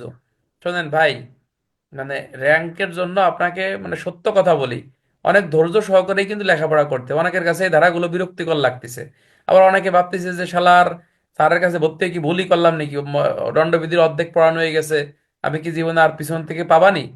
সবই পড়াবানি ভাই। আমি বারবার এক কথাই বলি যে এই দণ্ডবিধি শেষ হয়ে গেলি আবার কার্যবিধির সাথে সাক্ষ্য আইন পড়াবানি, ঠিক আছে? এখন তো দণ্ডবিধির সাথে পুলিশ আইন পড়াচ্ছি, আবার কার্যবিধির সাথে সাক্ষ্য আইন পড়াবো, সাক্ষ্য আইনের সাথে আবার দণ্ডবিধি পড়াবো, আবার পেআরবি পড়াবো, মাইনের একটা, এভাবে চলতে থাকবে। সুতরাং হতাশ হওয়ার কিছু নাই। সবাই পড়েন লা হাওলা ওয়ালা কুওয়াতা ইল্লা বিল্লাহিল আলিয়্যিল আযীম পড়েন। আচ্ছা, 220 ধারা অত্যন্ত গুরুত্বপূর্ণ। 220 ধারায় বলতেছে, লিখে রাখেন, কনস্টেবলদের জন্য 220 ধারা এবছর অত্যন্ত গুরুত্বপূর্ণ, রিটেনে প্রশ্ন আসবে, লেখেন। এটাও আপনাদেরকে 8 মাস আগে বলে রাখলাম, রিটেনে প্রশ্ন আসার সম্ভাবনা শতভাগ 220 ধারা থেকে এবছর। বিচারে প্রেরণ করিবার আটক রাখার ক্ষমতা সম্পন্ন কোনো ব্যক্তি আইন বিরুদ্ধ কাজ করতেছে জানা সত্ত্বেও উক্ত কাজ করা দুর্নীতিমূলক ভাবে বা দুরভিসন্ধিমূলক ভাবে, অর্থাৎ আপনি এমন একটা কাজ করতেছেন যেটা আপনি জানতেছেন যেটা অন্যায় কাজ। অর্থাৎ বলতেছে, যদি কোনো ব্যক্তি যে পদমর্যাদা বলে কোনো ব্যক্তিকে বিচারে প্রেরণ করিবার বা আটকে সোপর্দ করার আইনানুগ ক্ষমতা লাভ করে, সে পদমর্যাদার অধিষ্ঠ হইয়া কিংবা যে পদমর্যাদার কোনো ব্যক্তিকে আটক রাখার ক্ষমতা লাভ করে, অর্থাৎ অন্যায় ভাবে, এক কথায় বন্ধুরা, এক কথায় বলতেছে, অন্যায় ভাবে আপনি যদি কাউকে আটক রাখেন, সেই ক্ষেত্রে আপনি দণ্ডবিধির 220 ধারা মোতাবেক আপনি অপরাধ করছেন বলে গুণ। আটক রাখেন না, অন্যায় ভাবে আটক রাখলে সেই হিসাব আলাদা। আমি ভালো করে বুঝাই দিচ্ছি ভাই, হতাশ হয়েন না। অন্যায় ভাবে আটক রাখলে সেই হিসাব আলাদা। এখানে বেসিক্যালি আপনাকে যেটা বলতেছে যে আপনি যাচাই বাছাই না করে কোনো ব্যক্তিকে যখন আপনি গ্রেপ্তার করবেন, কি বলতেছে, যাচাই বাছাই না করে যখন কোনো ব্যক্তিকে আপনি গ্রেপ্তার করবেন বা হচ্ছে আপনি আটক করবেন, সেই ক্ষেত্রে আপনাকে বলতেছে দণ্ডবিধির 220 ধারা মোতাবেক আপনি অপরাধ করছেন বলেই বেসিক্যালি আপনার গণ্য হবে। এখানে আমাদের বোঝার বিষয় আছে যে অন্যায় আটক করলে কিন্তু 220 ধারা না, ভালো করে বুঝেন। অর্থাৎ আপনি গ্রেপ্তার করে অন্যায়ভাবে বিচার আদালতে আপনি সোপর্দ করছেন। যেমন একটা প্রশ্ন আসছিল রিটেন পরীক্ষায় যে ক নামক পুলিশ অফিসার খ নামক গার্মেন্টস কর্মীকে যৌনকর্মী হিসেবে আদালতে চালান দিল, অপরাধ কি? তাহলে সে অন্যায় গ্রেপ্তার করছে, অন্যায় আটক করছে, দণ্ডবিধির 220 সে অপরাধ করছে বলে গণ্য হবে। আর এমনি যদি অবৈধ আটক করে রাখেন কাউরে, অন্যায়ভাবে অবৈধ আটক করে রাখেন, কোর্টে আপনি পাঠান নাই, অর্থাৎ কারাগারে পাঠান নাই, সেই ক্ষেত্রে আপনার ওই 342 থেকে 345 ধারা মোতাবেক আপনার শাস্তির বিধান আছে। যেমন 1 থেকে 2 দিন পর্যন্ত অন্যায়ভাবে কাউরে যদি আপনি যে হাজতখানায় আটকায় রাখেন, হ্যাঁ, হাজতখানায় আপনি আটকায় রাখেন, দণ্ডবিধির 342 শাস্তি। 3 থেকে 9 দিন পর্যন্ত আপনি যদি হাজতখানায় কেউ আটকায় রাখেন, 343 শাস্তি। আর 10 থেকে কিয়ামত পর্যন্ত অন্যায়ভাবে কাউরে আটকায় রাখলে 344 ধারা মোতাবেক আপনি অপরাধ করছেন বলেই গণ্য হবে। কিন্তু 220 ধারায় বলতেছে অন্য কথা। বলতেছে দুর্নীতিমূলকভাবে বা দুরভিসন্ধিমূলকভাবে কাউকে অন্যায় আটকের পরে আপনি যদি বিচারার্থে তাকে কোথায় প্রেরণ করেন? কোর্টে প্রেরণ করে দেন, আদালতে আপনি প্রেরণ করে দেন। হ্যাঁ, গ্রেপ্তারের অযোগ্য ব্যক্তিকে আপনি গ্রেপ্তার করছেন, যাকে গ্রেপ্তার করার কথা না এমন ব্যক্তি গ্রেপ্তার করে এলাইছেন, সেই ক্ষেত্রে দণ্ডবিধির 220 ধারা মোতাবেক অপরাধ করছেন বলে গণ্য হবে। আমি এর আগেও ক্লাসে বলছি, যে ক্ষেত্রে বলতেছে যে ক্ষেত্রে আপনার এই পুলিশ কর্তৃক অপরাধ সংগঠিত হবে, অবশ্যই ওই পুলিশ অফিসারের বিরুদ্ধে আমরা একটা নোট দেব, 729, 857, 880 বিধি মোতাবেক আইনানুগ ব্যবস্থা আপনার গ্রহণ করা যাবে। সবাই পড়েন লা হাওলা ওয়ালা কুওয়াতা ইল্লা বিল্লাহিল আলিয়্যিল আযীম। আচ্ছা, আটক করা এবং গ্রেপ্তারের মধ্যে মূল পার্থক্যটা যদি একটু বলতেন। আটক এবং গ্রেপ্তারের মূল পার্থক্য কি? ভালো প্রশ্ন করছো। যাদের কাছে দেখবা ক্যাডেট গাইড আছে, এই গাইডে এই প্রশ্নটা আছে, আটক এবং গ্রেপ্তারের পার্থক্য। সবাই শোনো ভাই, সবাই পড়েন লা হাওলা ওয়ালা কুওয়াতা ইল্লা বিল্লাহিল আলিয়্যিল আযীম। আটক এবং গ্রেপ্তারের পার্থক্য নিচে লেখা হলো। 1 নম্বরে লিখবেন আটক ফৌজদারি কার্যবিধি আইনের 46-এর 2 এবং 3। ঠিক আছে। গ্রেপ্তার ফৌজদারি কার্যবিধি আইনের 46-এর 1। ঠিক আছে কিনা?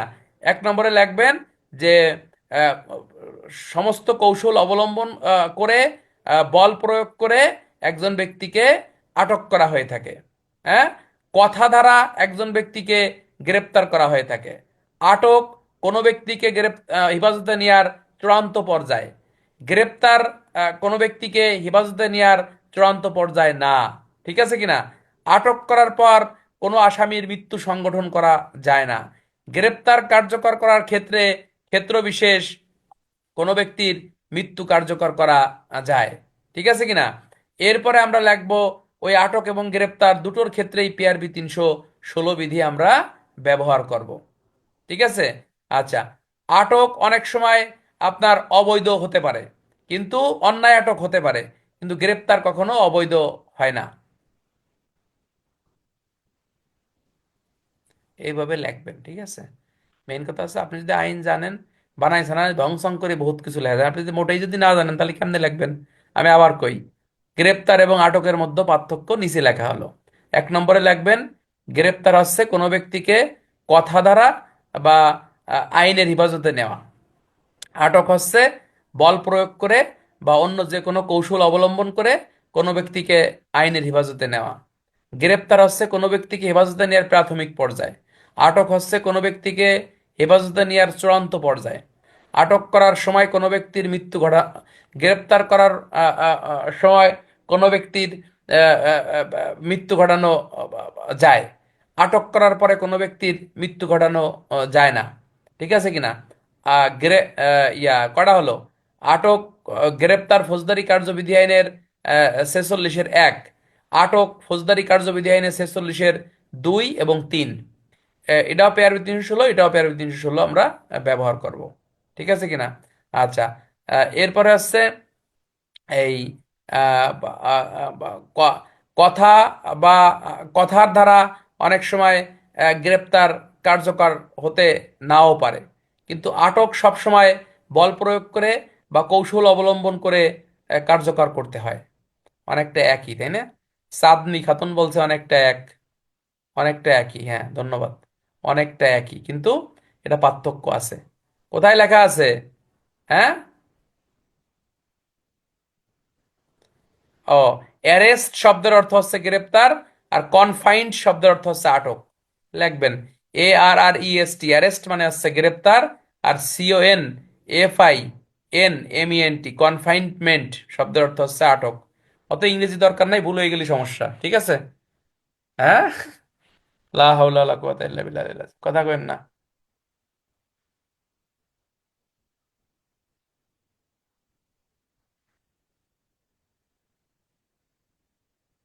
আচ্ছা, শোনেন, তাহলে আমরা এই 220 ধারা এটা আমরা দেখলাম।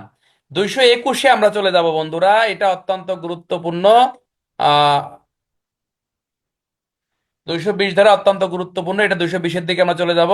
220 তো পড়ে গেলাম, 221। গ্রেপ্তার করিতে বাধ্য হওয়া সত্ত্বেও সরকারি কর্মচারী ইচ্ছাকৃতভাবে গ্রেপ্তার না করা। এই যে এই ধারাগুলো আমাদের বর্তমান সমাজের জন্য খুব প্রযোজ্য। মনে করেন আপনি পুলিশ অফিসার, আপনার সামনে দিয়ে আসামি ঘুরে বেড়াচ্ছে, আপনি আসামিকে গ্রেপ্তার করতে বাধ্য, কিন্তু আসামি আপনার কাছে চোখের সামনে দিয়ে ঘুরে বেড়াচ্ছে, আপনি আসামিকে ধরতেছেন না। এই কথাটাই দণ্ডবিধি আইনের 221-এ বলতেছে। কোন সরকারি কর্মচারী, কে, কোন সরকারি কর্মচারী বলতেছে, কোন অপরাধে অভিযুক্ত কোন ব্যক্তিকে গ্রেপ্তার করতে বা আটক করিয়ে রাখিতে বাধ্য হওয়া সত্ত্বেও ইচ্ছাকৃতভাবে সেই ব্যক্তিকে হচ্ছে আপনার এই এই এই আপনি গ্রেপ্তার করলো না। হ্যাঁ, হত্যা মামলার আসামি পুলিশের চোখের সামনে দিয়ে ঘুরে বেড়াচ্ছে, পুলিশ তাকে আপনার ধরতেছে না, তাকে পলায়নের চেষ্টা করতে সাহায্য করতেছে, তাহলে ওই সরকারি কর্মচারী এই ধারা মোতাবেক সে অপরাধ করছে বলেই গণ্য হবে। ভালো করে বুঝেন। আপনি আসামিকে আহ, কি হয়েছে, মাগুরায় কি হয়েছে?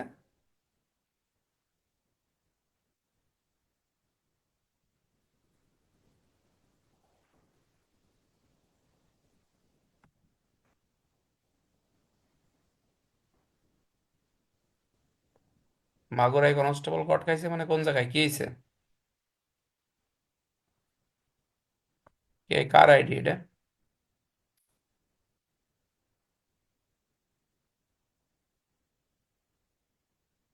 জানি না। আমি মাগুরা ডিস্ট্রিক্টের লোক, বুঝলেন, মাগুরার কথা বললে আমার লাগে, এর জন্য জিজ্ঞেস করলাম কয়ে যাও। তাহলে পুলিশের সামনে আসামি ঘুরতেছে, তাহলে হচ্ছে কি, আপনি আসামিকে আপনি ধরলেন না, অর্থাৎ এই কথা আপনাকে বলতেছে যে 221 ধারা মোতাবেক সে অপরাধ করছে বলে প্রশ্ন আসলো। এএসআই রহিম আপনার আসামি এজার নামে আসামিকে ধরতেছে না বা ধরলো না, অপরাধ কি? তাহলে আসামিকে ধরতে সে কিন্তু বাধ্য। একজন সরকারি কর্মচারী একজন আসামি গ্রেপ্তার করবে, এটাই আইনের বিধান, কিন্তু সে আসামিকে ধরলো না, তাকে সে পলাতে সহায়তা করলো, ক নামক এএসআই আসামিকে পলায়নের সহায়তা করলো, অপরাধ কি? তাহলে আসামি না ধরলে 221, আর যদি পলাতে সহায়তা করে তাও 221 ধারা মোতাবেক সে অপরাধ করছে বলেই গণ্য হবে। এটা মনে রাখবেন, ঠিক আছে? 222টা আমরা এটা দেখবো। দণ্ডপ্রাপ্ত বা আইন অনুসারে সোপর্দকৃত কোনো ব্যক্তি গ্রেপ্তার করতে বাধ্য হওয়া সত্ত্বেও সরকারি কর্মচারী কর্তৃক আপনার তাকে গ্রেপ্তার না করা, এটা অত্যন্ত গুরুত্বপূর্ণ ধারা বন্ধুরা।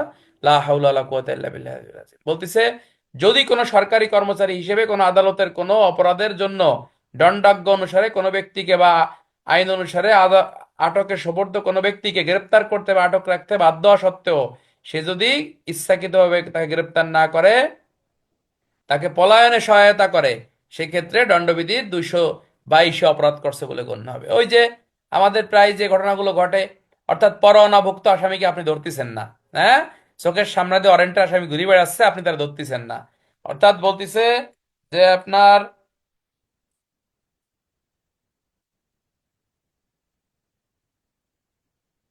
আচ্ছা বলেন বলেন।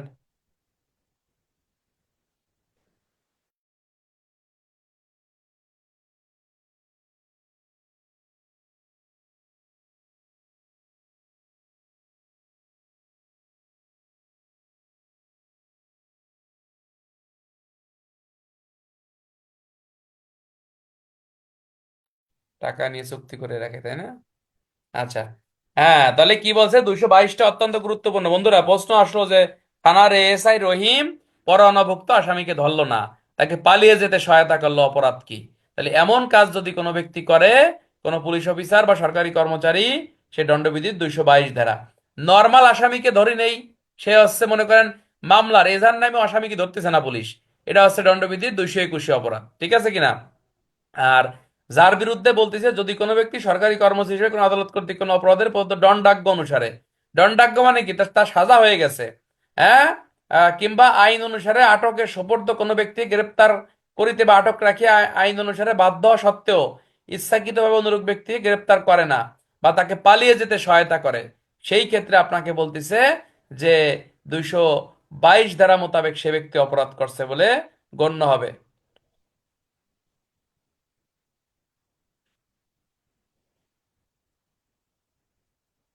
এটা চুরি সিস্টেম শিখিয়ে দেই, মানে 221 হবে না 222 হবে, বুঝতেছেন না? 221-22 দুইটাই লিখে দেবেন, আল্লাহ ভরসা। কথা বুঝছেন? 221-22 দুইটাই লিখে দেবেন, আল্লাহ ভরসা, কোনো সমস্যা নাই। আর নর্মালি আসামি না ধরলে 221, দণ্ডপ্রাপ্ত আসামিকে না ধরলে 222, ঠিক আছে? এখন পরীক্ষার হলে গোলাই গেছেন, কিছুই বুঝতেছেন না যে আল্লাহ কোনটা হবে না কোনটা হবে। দুইটাই লেট হবে না, আল্লাহ ভরসা। কথা বুঝছেন? আপনাকে কর্তৃপক্ষ বঞ্চিত করবে না, মার পাবেন ইনশাল্লাহ। আচ্ছা, তাহলে আমরা এখানে কি জানলাম বন্ধুরা? মনে করেন আপনি যদি কোনো ব্যক্তিকে অন্যায়ভাবে গ্রেপ্তার করে আসামিকে আদালতে সোপর্দ করেন, দণ্ডবিধির 220-এ আপনি অপরাধী। ক্লিয়ার? যাকে গ্রেপ্তার করার কথা আপনি তাকে ধরতেছেন না, আপনি দণ্ডবিধি আইনের 221-এ অপরাধী। দণ্ডপ্রাপ্ত আসামিকে আপনি ধরতেছেন না, হ্যাঁ, এমন আসামিকে আপনি পালায় যেতে সহায়তা করতেছেন, আপনি 222-এ অপরাধী। এখন কথা হচ্ছে সব গেল। কথা হচ্ছে যে আপনার অবহেলার কারণে আটককৃত আসামি বা গ্রেপ্তারকৃত আসামি সরকারি কর্মচারীর, হ্যাঁ, অবহেলার কারণে বলতিছে যে আসামি পলাই চলে গেছে, আপনার জন্য কি বাস অপেক্ষা করছে নাকি? অর্থাৎ আপনি আসামিরে কোর্টে নিয়ে যাচ্ছেন এসকর্ট করে, আপনি আসামিরে এক থানা থেকে আর এক থানায় নিয়ে যাচ্ছেন, বা আসামিকে বাড়ি থেকে গ্রেপ্তার করে আনার সময়, আপনি থানায় আনার সময় আসামিরে কি গাড়ির থেকে লাফ দিয়ে পলাইছে, আপনার হ্যান্ডকাপ ভাঙ্গি চুরি নিয়ে মনে করেন পলাইছে, ঠিক আছে কিনা? সেই ক্ষেত্রে বলতিছে যে আপনি সরকারি কর্মচারী, আপনার জন্য পুরো ডাইরেক্ট অপেক্ষা করতেছে 223 ধারা, অর্থাৎ বলতিছে দণ্ডবিধির 223-এ আপনি অপরাধ করছেন বলেই গণ্য হবে। এবং তাছাড়া যেহেতু আপনার দায়িত্ব কর্তব্য যদি অবহেলা প্রমাণিত হয়, সেই ক্ষেত্রে পুলিশ আইনের 7, 29, 57, 880 বিধি মোতাবেক আইনগত ব্যবস্থা গ্রহণ করা যাবে। তো ঠিক আছে, মনে করেন আপনি ফেরেশতা, আল্লাহর বান্দা, আপনি পুলিশ সদস্য, খুব ভালো লোক, হ্যাঁ, আপনার অনেক সুনাম, আপনার দায়িত্ব করতে অবহেলা, স্যার আমি তো বুঝতে পারিনি আসামি কি ক্যাম্বালে গেল, মাফ করে দেন আমারে, আমি ঠিক মতোই ছিলাম, আসামি অনেক চালাক ছিল, অনেক শক্তি, সে আমারে লাথি মেরে পলাই চলে গেছে, আমি অনেক চেষ্টাকে ধরতে পারিনি, ভালো কথা। এই যে যে আসামি পলাই চলে গেল, তার জন্য একটা মনে করেন শাস্তি আছে, তার শাস্তি আছে দণ্ডবিধি 224 ধারা। অর্থাৎ বলতিছে যদি কোনো আসামি পলায়ন করে বা পলায়নের চেষ্টা করে, অথবা কোনো আসামি যদি গ্রেপ্তারে বাধা প্রদান করে বা গ্রেপ্তারে বাধা প্রদান করতে চায় আইনানুগ কাজে, সেই ক্ষেত্রে ওই আসামির বিরুদ্ধে দণ্ডবিধির 224-এ আইনগত ব্যবস্থা গ্রহণ করা যাবে। যেমন পুলিশ হেফাজত থেকে আসামি পলায়ন করলো, পুলিশের শাস্তি কি, পুলিশের দায়িত্ব কর্তব্য কি, আসামির অপরাধ কি? তোমরা কি পারবা এই প্রশ্নের উত্তর ভাই? আপনারা কি পারবেন? পুলিশ হেফাজত থেকে আসামি পলায়ন করলে পুলিশের অপরাধ কি, আসামির অপরাধ কি, পুলিশের দায় দায়িত্ব কি? দুইটা আইনের প্রশ্ন না? পুলিশের অপরাধ হচ্ছে দায়িত্ব কর্তব্য অবহেলা, পুলিশের অপরাধ 223। আর আসামি যে পলালো এই শালার অপরাধ হচ্ছে 224। আর পুলিশের দায় দায়িত্ব কি?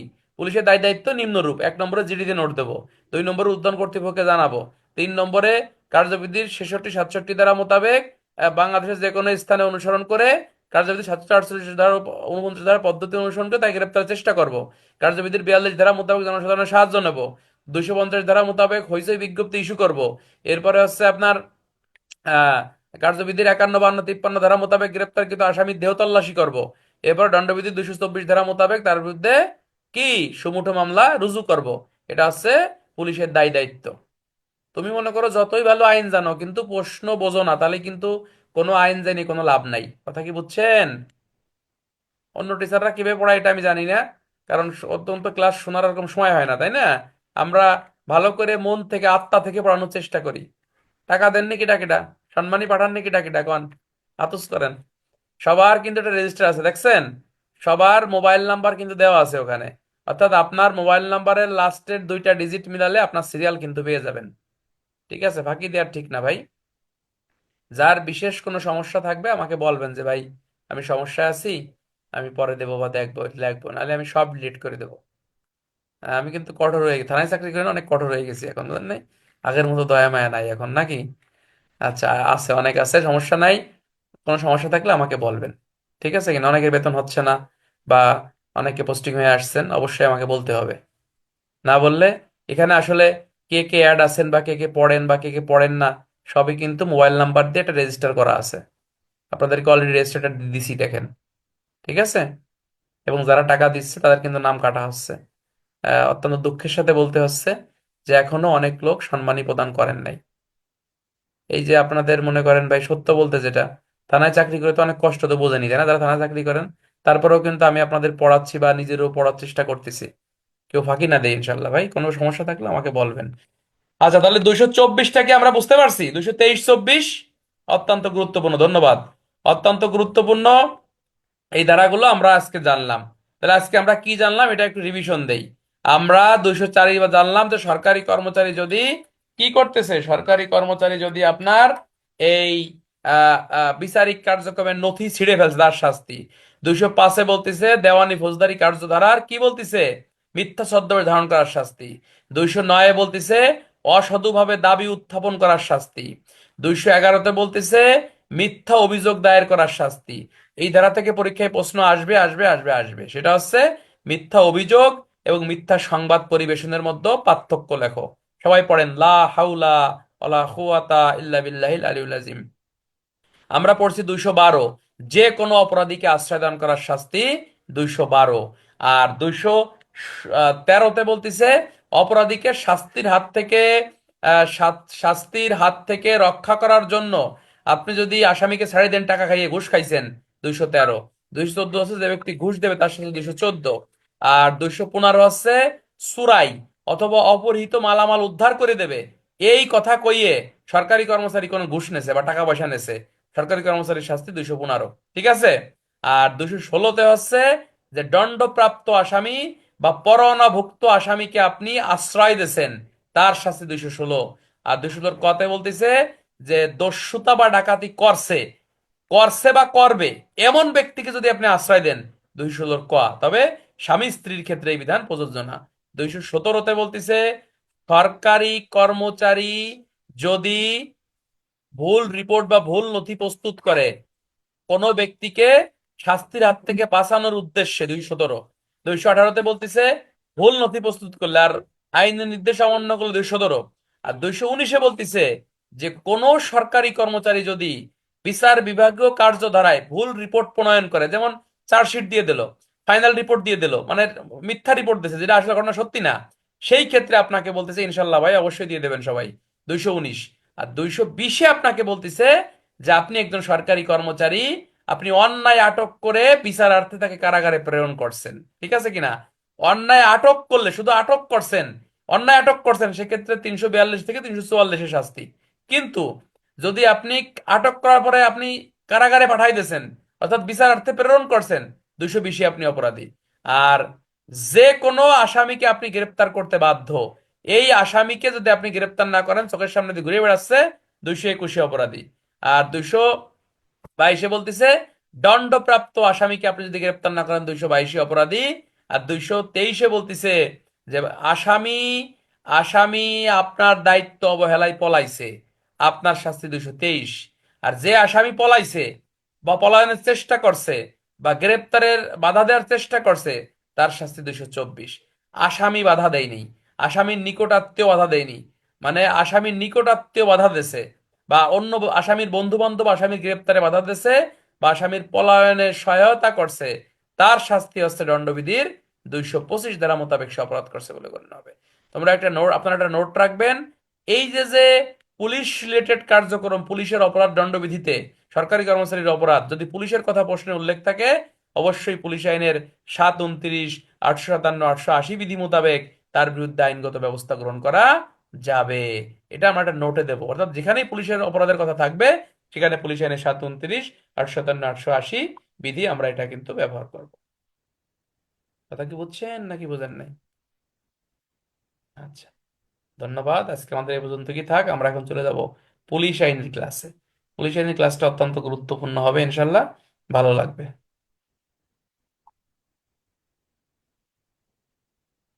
না, ঠিক আছে, সমস্যা নেই।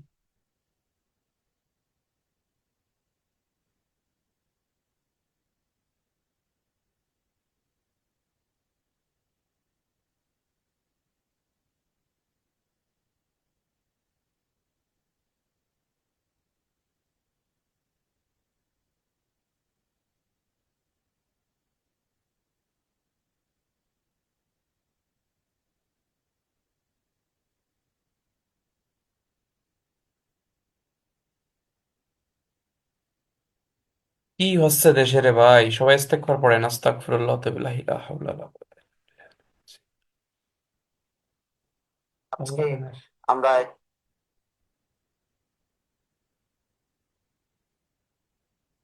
কি ক্লাস নেছে স্যার?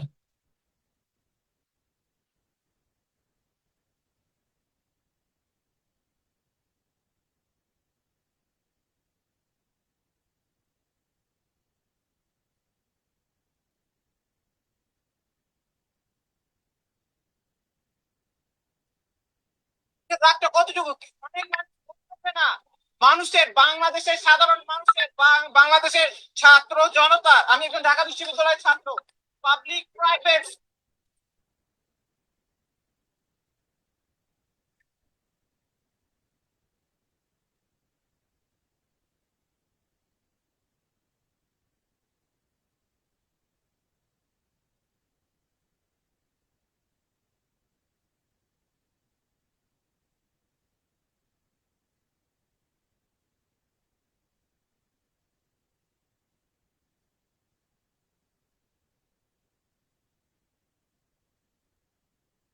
আচ্ছা, আমরা এখন পুলিশ এনে যাবো। বন্ধুরা সবাই ভালো আছেন তাই না? এই, আপনার কি অধৈর্য হয়ে গেছেন নাকি?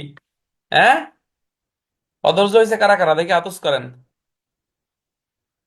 অধৈর্য হয়েছেন কে কে বলেন।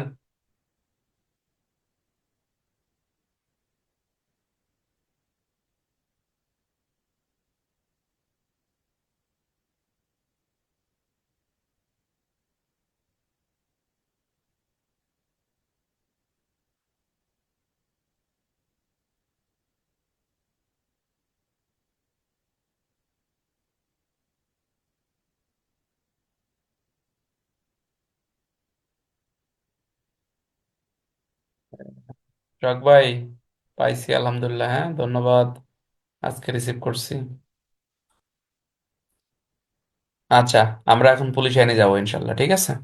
সবাই একটু দুরূদ শরীফ পড়েন। দুরূদ শরীফ। আল্লাহুম্মা সাল্লি আলা মুহাম্মাদ ওয়া আলা আলি মুহাম্মাদ কামা সাল্লাইতা আলা ইব্রাহিমা ওয়া আলা আলি ইব্রাহিমা ইন্নাকা হামিদুম মাজিদ। আল্লাহুম্মা বারিক আলা মুহাম্মাদ ওয়া আলা আলি মুহাম্মাদ কামা বারাকতা আলা ইব্রাহিমা ওয়া আলা আলি ইব্রাহিমা ইন্নাকা হামিদুম মাজিদ।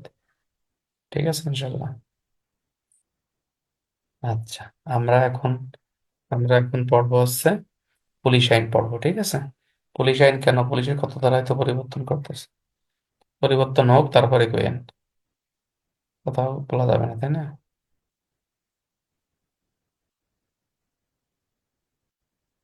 আচ্ছা বন্ধুরা, পুলিশ আইন আমরা পড়তেছিলাম, 12 ধারা পর্যন্ত আমরা পড়ছি। 12 ধারায় আইজিপি মহোদয়ের ক্ষমতার কথা বলতেছে। আমরা এখন পড়বো হচ্ছে অতিরিক্ত পুলিশ এবং স্পেশাল পুলিশের কথা। এবছর পরীক্ষায় এটা যদি পারেন, সবাই মুখস্থ রাখবেন যে অতিরিক্ত পুলিশ এবং স্পেশাল পুলিশের পার্থক্য নিরূপণ করো। এই দুটো প্রশ্ন, এই প্রশ্নটা অনেক গুরুত্বপূর্ণ, সবাই এটা দেখবেন। অতিরিক্ত পুলিশের সম্পর্কে পুলিশ আইনের 13, 14 এবং 15 ধারায় আলোচনা করছে। এবং স্পেশাল পুলিশ হচ্ছে পুলিশ আইনের 17, 18, 19 ধারায় হচ্ছে আপনাকে আলোচনা করছে। ঠিক আছে কিনা? অতিরিক্ত পুলিশ পুলিশ আইনের 13, 14 এবং 15, এবং স্পেশাল পুলিশ 17, 18 এবং 19 ধারায় আপনাকে এটা আলোচনা করছে। আচ্ছা, অতিরিক্ত অতিরিক্ত পুলিশ আচ্ছা, অতিরিক্ত পুলিশ হচ্ছে আপনার আমাদের যে পুলিশের যে নিয়মিত পুলিশ বাহিনীর যে অংশটা, এটা হচ্ছে অতিরিক্ত পুলিশ, ঠিক আছে কিনা? আর স্পেশাল পুলিশ মূলত হচ্ছে মানে জনসাধারণের মধ্য থেকে জরুরি ভিত্তিতে আইন শৃঙ্খলা রক্ষার্থে সাধারণত যে পুলিশ মোতায়েন করা হয় বা নিয়োগ দেওয়া হয়, সেটাই হচ্ছে আপনার স্পেশাল পুলিশ। তবে আমাদেরকে একটা জিনিস জানতে হবে যে 13, 14 এবং 15, আসলে এটা পার্থক্য লেখা তো সহজ, বাট কোন ধারায় কি বলছে বা কোন ধারায় অতিরিক্ত পুলিশের ব্যবস্থা কোন পুলিশ অফিসার করতে পারে, এখান থেকে অনেক এমসিকিউ কিন্তু আসে। অতিরিক্ত পুলিশের 13 ধারায় বলতেছে যে পুলিশ পুলিশ সুপার মহোদয়, অর্থাৎ 13 ধারায় স্পেশালি বলতেছে যে সাধারণ পুলিশ জেলার কোনো স্থানে শান্তি শৃঙ্খলা রক্ষার্থে কোনো ব্যক্তির আবেদন ক্রমে, হ্যাঁ, জেলা ম্যাজিস্ট্রেটের সাধারণ নির্দেশনা অনুযায়ী অতিরিক্ত পুলিশ মহা পুলিশ পরিদর্শক বা উপমহা পুলিশ পরিদর্শকের পুলিশ সুপারের নির্দেশে আপনাকে কি করা হবে, এমপ্লয় করা হবে। এবং বলতেছে যে শর্ত থাকে যে যে যদি আপনার এই অতিরিক্ত পুলিশের প্রয়োজন না হয়, সেই ক্ষেত্রে 1 মাস পূর্বে লিখিত নোটিশ দিতে হবে, এবং 1 মাস পরেই হচ্ছে সে তার এর দায় থেকে আপনার অব্যাহতি পাবে। এটা অত্যন্ত গুরুত্বপূর্ণ বন্ধুরা। এখানে বলতেছে যে এই 13 ধারায় অতিরিক্ত পুলিশ নিয়োগ করতে পারে কোন পদের পুলিশ অফিসার? 13 ধারায় অতিরিক্ত পুলিশ নিয়োগ করতে পারে এসপি, অর্থাৎ পুলিশ সুপার পদমর্যাদার মর্যাদায় নিয়োগ করে। 13 ধারায় অতিরিক্ত পুলিশ নিয়োগ করে কার আবেদনের পরিপ্রেক্ষিতে? বলতিছে যে জনসাধারণের আবেদনের পরিপ্রেক্ষিতে। জনসাধারণ কার নিকট আবেদন করে? পুলিশ সুপারের নিকট আপনার আবেদন করে। পুলিশ সুপার কার অনুমতি নিয়ে বা এটা নিয়োগ করবে? এটা হচ্ছে জেলা ম্যাজিস্ট্রেটের অনুমতি নিয়ে বেসিক্যালি এটা করবে। আর ওই আবেদনকারীর অতিরিক্ত পুলিশের প্রয়োজন না হলে কত মাস পূর্বে জানাতে হবে? 1 মাস পূর্বে জানাতে হবে। কিভাবে জানাবে? লিখিত নোটিশের মাধ্যমে এই বিষয়টা জানাবে। কাকে জানাবে? পুলিশ সুপার মহোদয়কে বিষয়টা জানাবে। এই হলো 13 ধারা। 14 ধারায় আমরা যদি চলে যাই বন্ধুরা, বলতেছে দেশের কোনো স্থানে রেলওয়ে, খাল, তারপরে পূর্ত কাজ, কলকারখানা স্থাপন বা বাণিজ্যিক কার্যক্রম পরিচালিত হইলে মহাপুলিশ পরিদর্শকের নিকট থেকে যদি পূর্ত কাজ, কলকারখানা, অর্থাৎ এই যে যে আমাদের দেশে অনেক কলকারখানা আছে, মেট্রো রেল আছে, বা অনেক গুরুত্বপূর্ণ স্থাপনা আছে যেখানে কাজ চলতেছে, এই সকল স্থানে যদি কি হয় বন্ধুরা, বলতেছে যে আপনার শান্তি ভঙ্গের আশঙ্কা রয়েছে, সেইখানে আপনার আইজিপি মহোদয় বা অতিরিক্ত আইজিপি মহোদয় স্পেশাল পুলিশ আপনার মোতায়েন করতে পারে। সরি, অতিরিক্ত পুলিশ আপনার মোতায়েন করতে পারে। এবং এখানে বলতেছে যে এই যে যে অতিরিক্ত পুলিশটা মোতায়েন হবে, এই অতিরিক্ত পুলিশ আপনার সাধারণ পুলিশ বাহিনীর যে অংশ, এই অংশ থেকে মোতায়েন করতে হবে। কোথায়? আপনার কলকারখানায়, বা তোমার গুরুত্বপূর্ণ কোনো স্থাপনা, অথবা বাণিজ্যিক কার্যক্রম পরিচালিত হয় এইখানে। এই দেখেন, ঢাকা শহরে দেখবেন যে বড় বড় শপিং মলে পুলিশ ডিউটি করতেছে, করে না বন্ধুরা? বড় বড় শপিং মলের সামনে দেখবেন পুলিশের কিন্তু চেকপোস্ট আছে, পুলিশের কিন্তু ডিউটি আছে।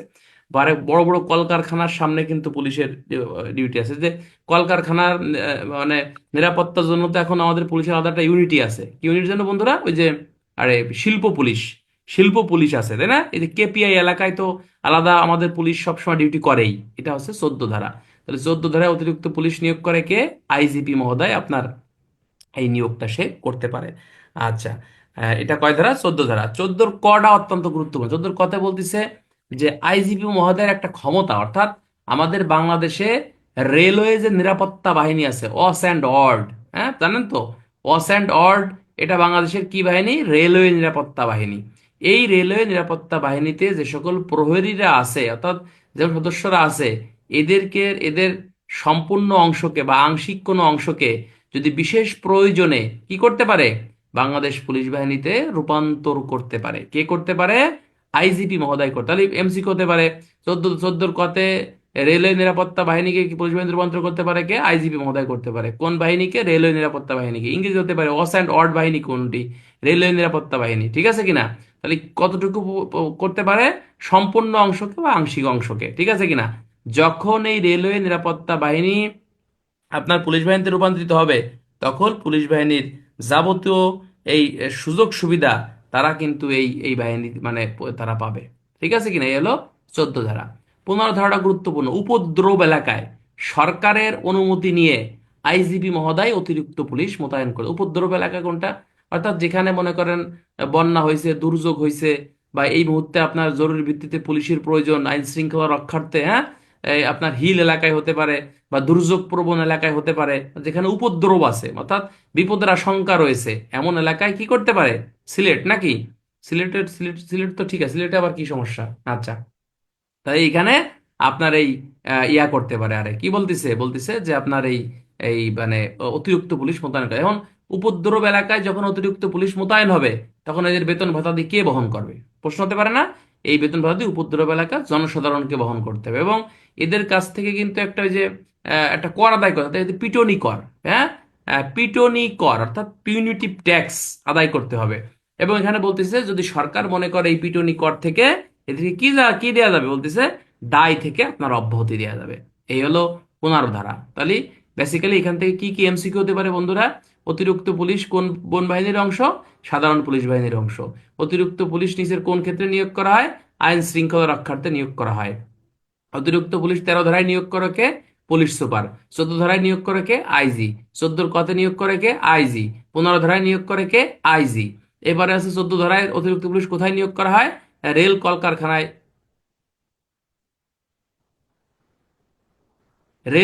রেল কলকারখানায় আপনার নিয়োগ করা হয়। এরপরে বলতেছে যে আপনার কোন বাহিনীকে পুলিশ বাহিনীতে রূপান্তর করা যায়? অস অ্যান্ড অড বাহিনীকে রূপান্তর করা যায়। তারপর হচ্ছে কে কে রূপান্তর করতে পারে? আপনার এই আইজি মহোদয় পরিবর্তন করতে কতটুকু পরিবর্তন করতে পারে? সম্পূর্ণ অংশকে বা আংশিক অংশকে পরিবর্তন করতে পারে। উপদ্রব এলাকায় অতিরিক্ত পুলিশ আইনের কয় ধারা? 15 ধারা। কে করতে পারে? আইজিপি মহোদয় করতে পারে। কার অনুমতি নিয়ে করতে পারে? সরকার অনুমোদন নিয়োগ করতে পারে। এদের বেতন ভাতা দিয়ে কে বহন করবে? উপদ্রব এলাকার জনসাধারণ বহন করবে। এদের কাছ থেকে কি কর আদায় করতে হবে? পিটুনি কর আদায় করতে হবে বা পিউনিটিভ ট্যাক্স আদায় করতে হবে। এই ট্যাক্স কে মকুব করতে পারে? সরকার মকুব করতে পারে। বুঝছেন কথা? আজকে অতিরিক্ত পুলিশ থাক, বেশি পড়ার দরকার নেই। ঠিক আছে? লা হাওলা ওয়ালা কুওয়াতা ইল্লা বিল্লাহিল আলিয়্যিল আযীম। মেলা সময় ক্লাস হয়েছে আজকে, তাই না? ধন্যবাদ সবাইকে। আর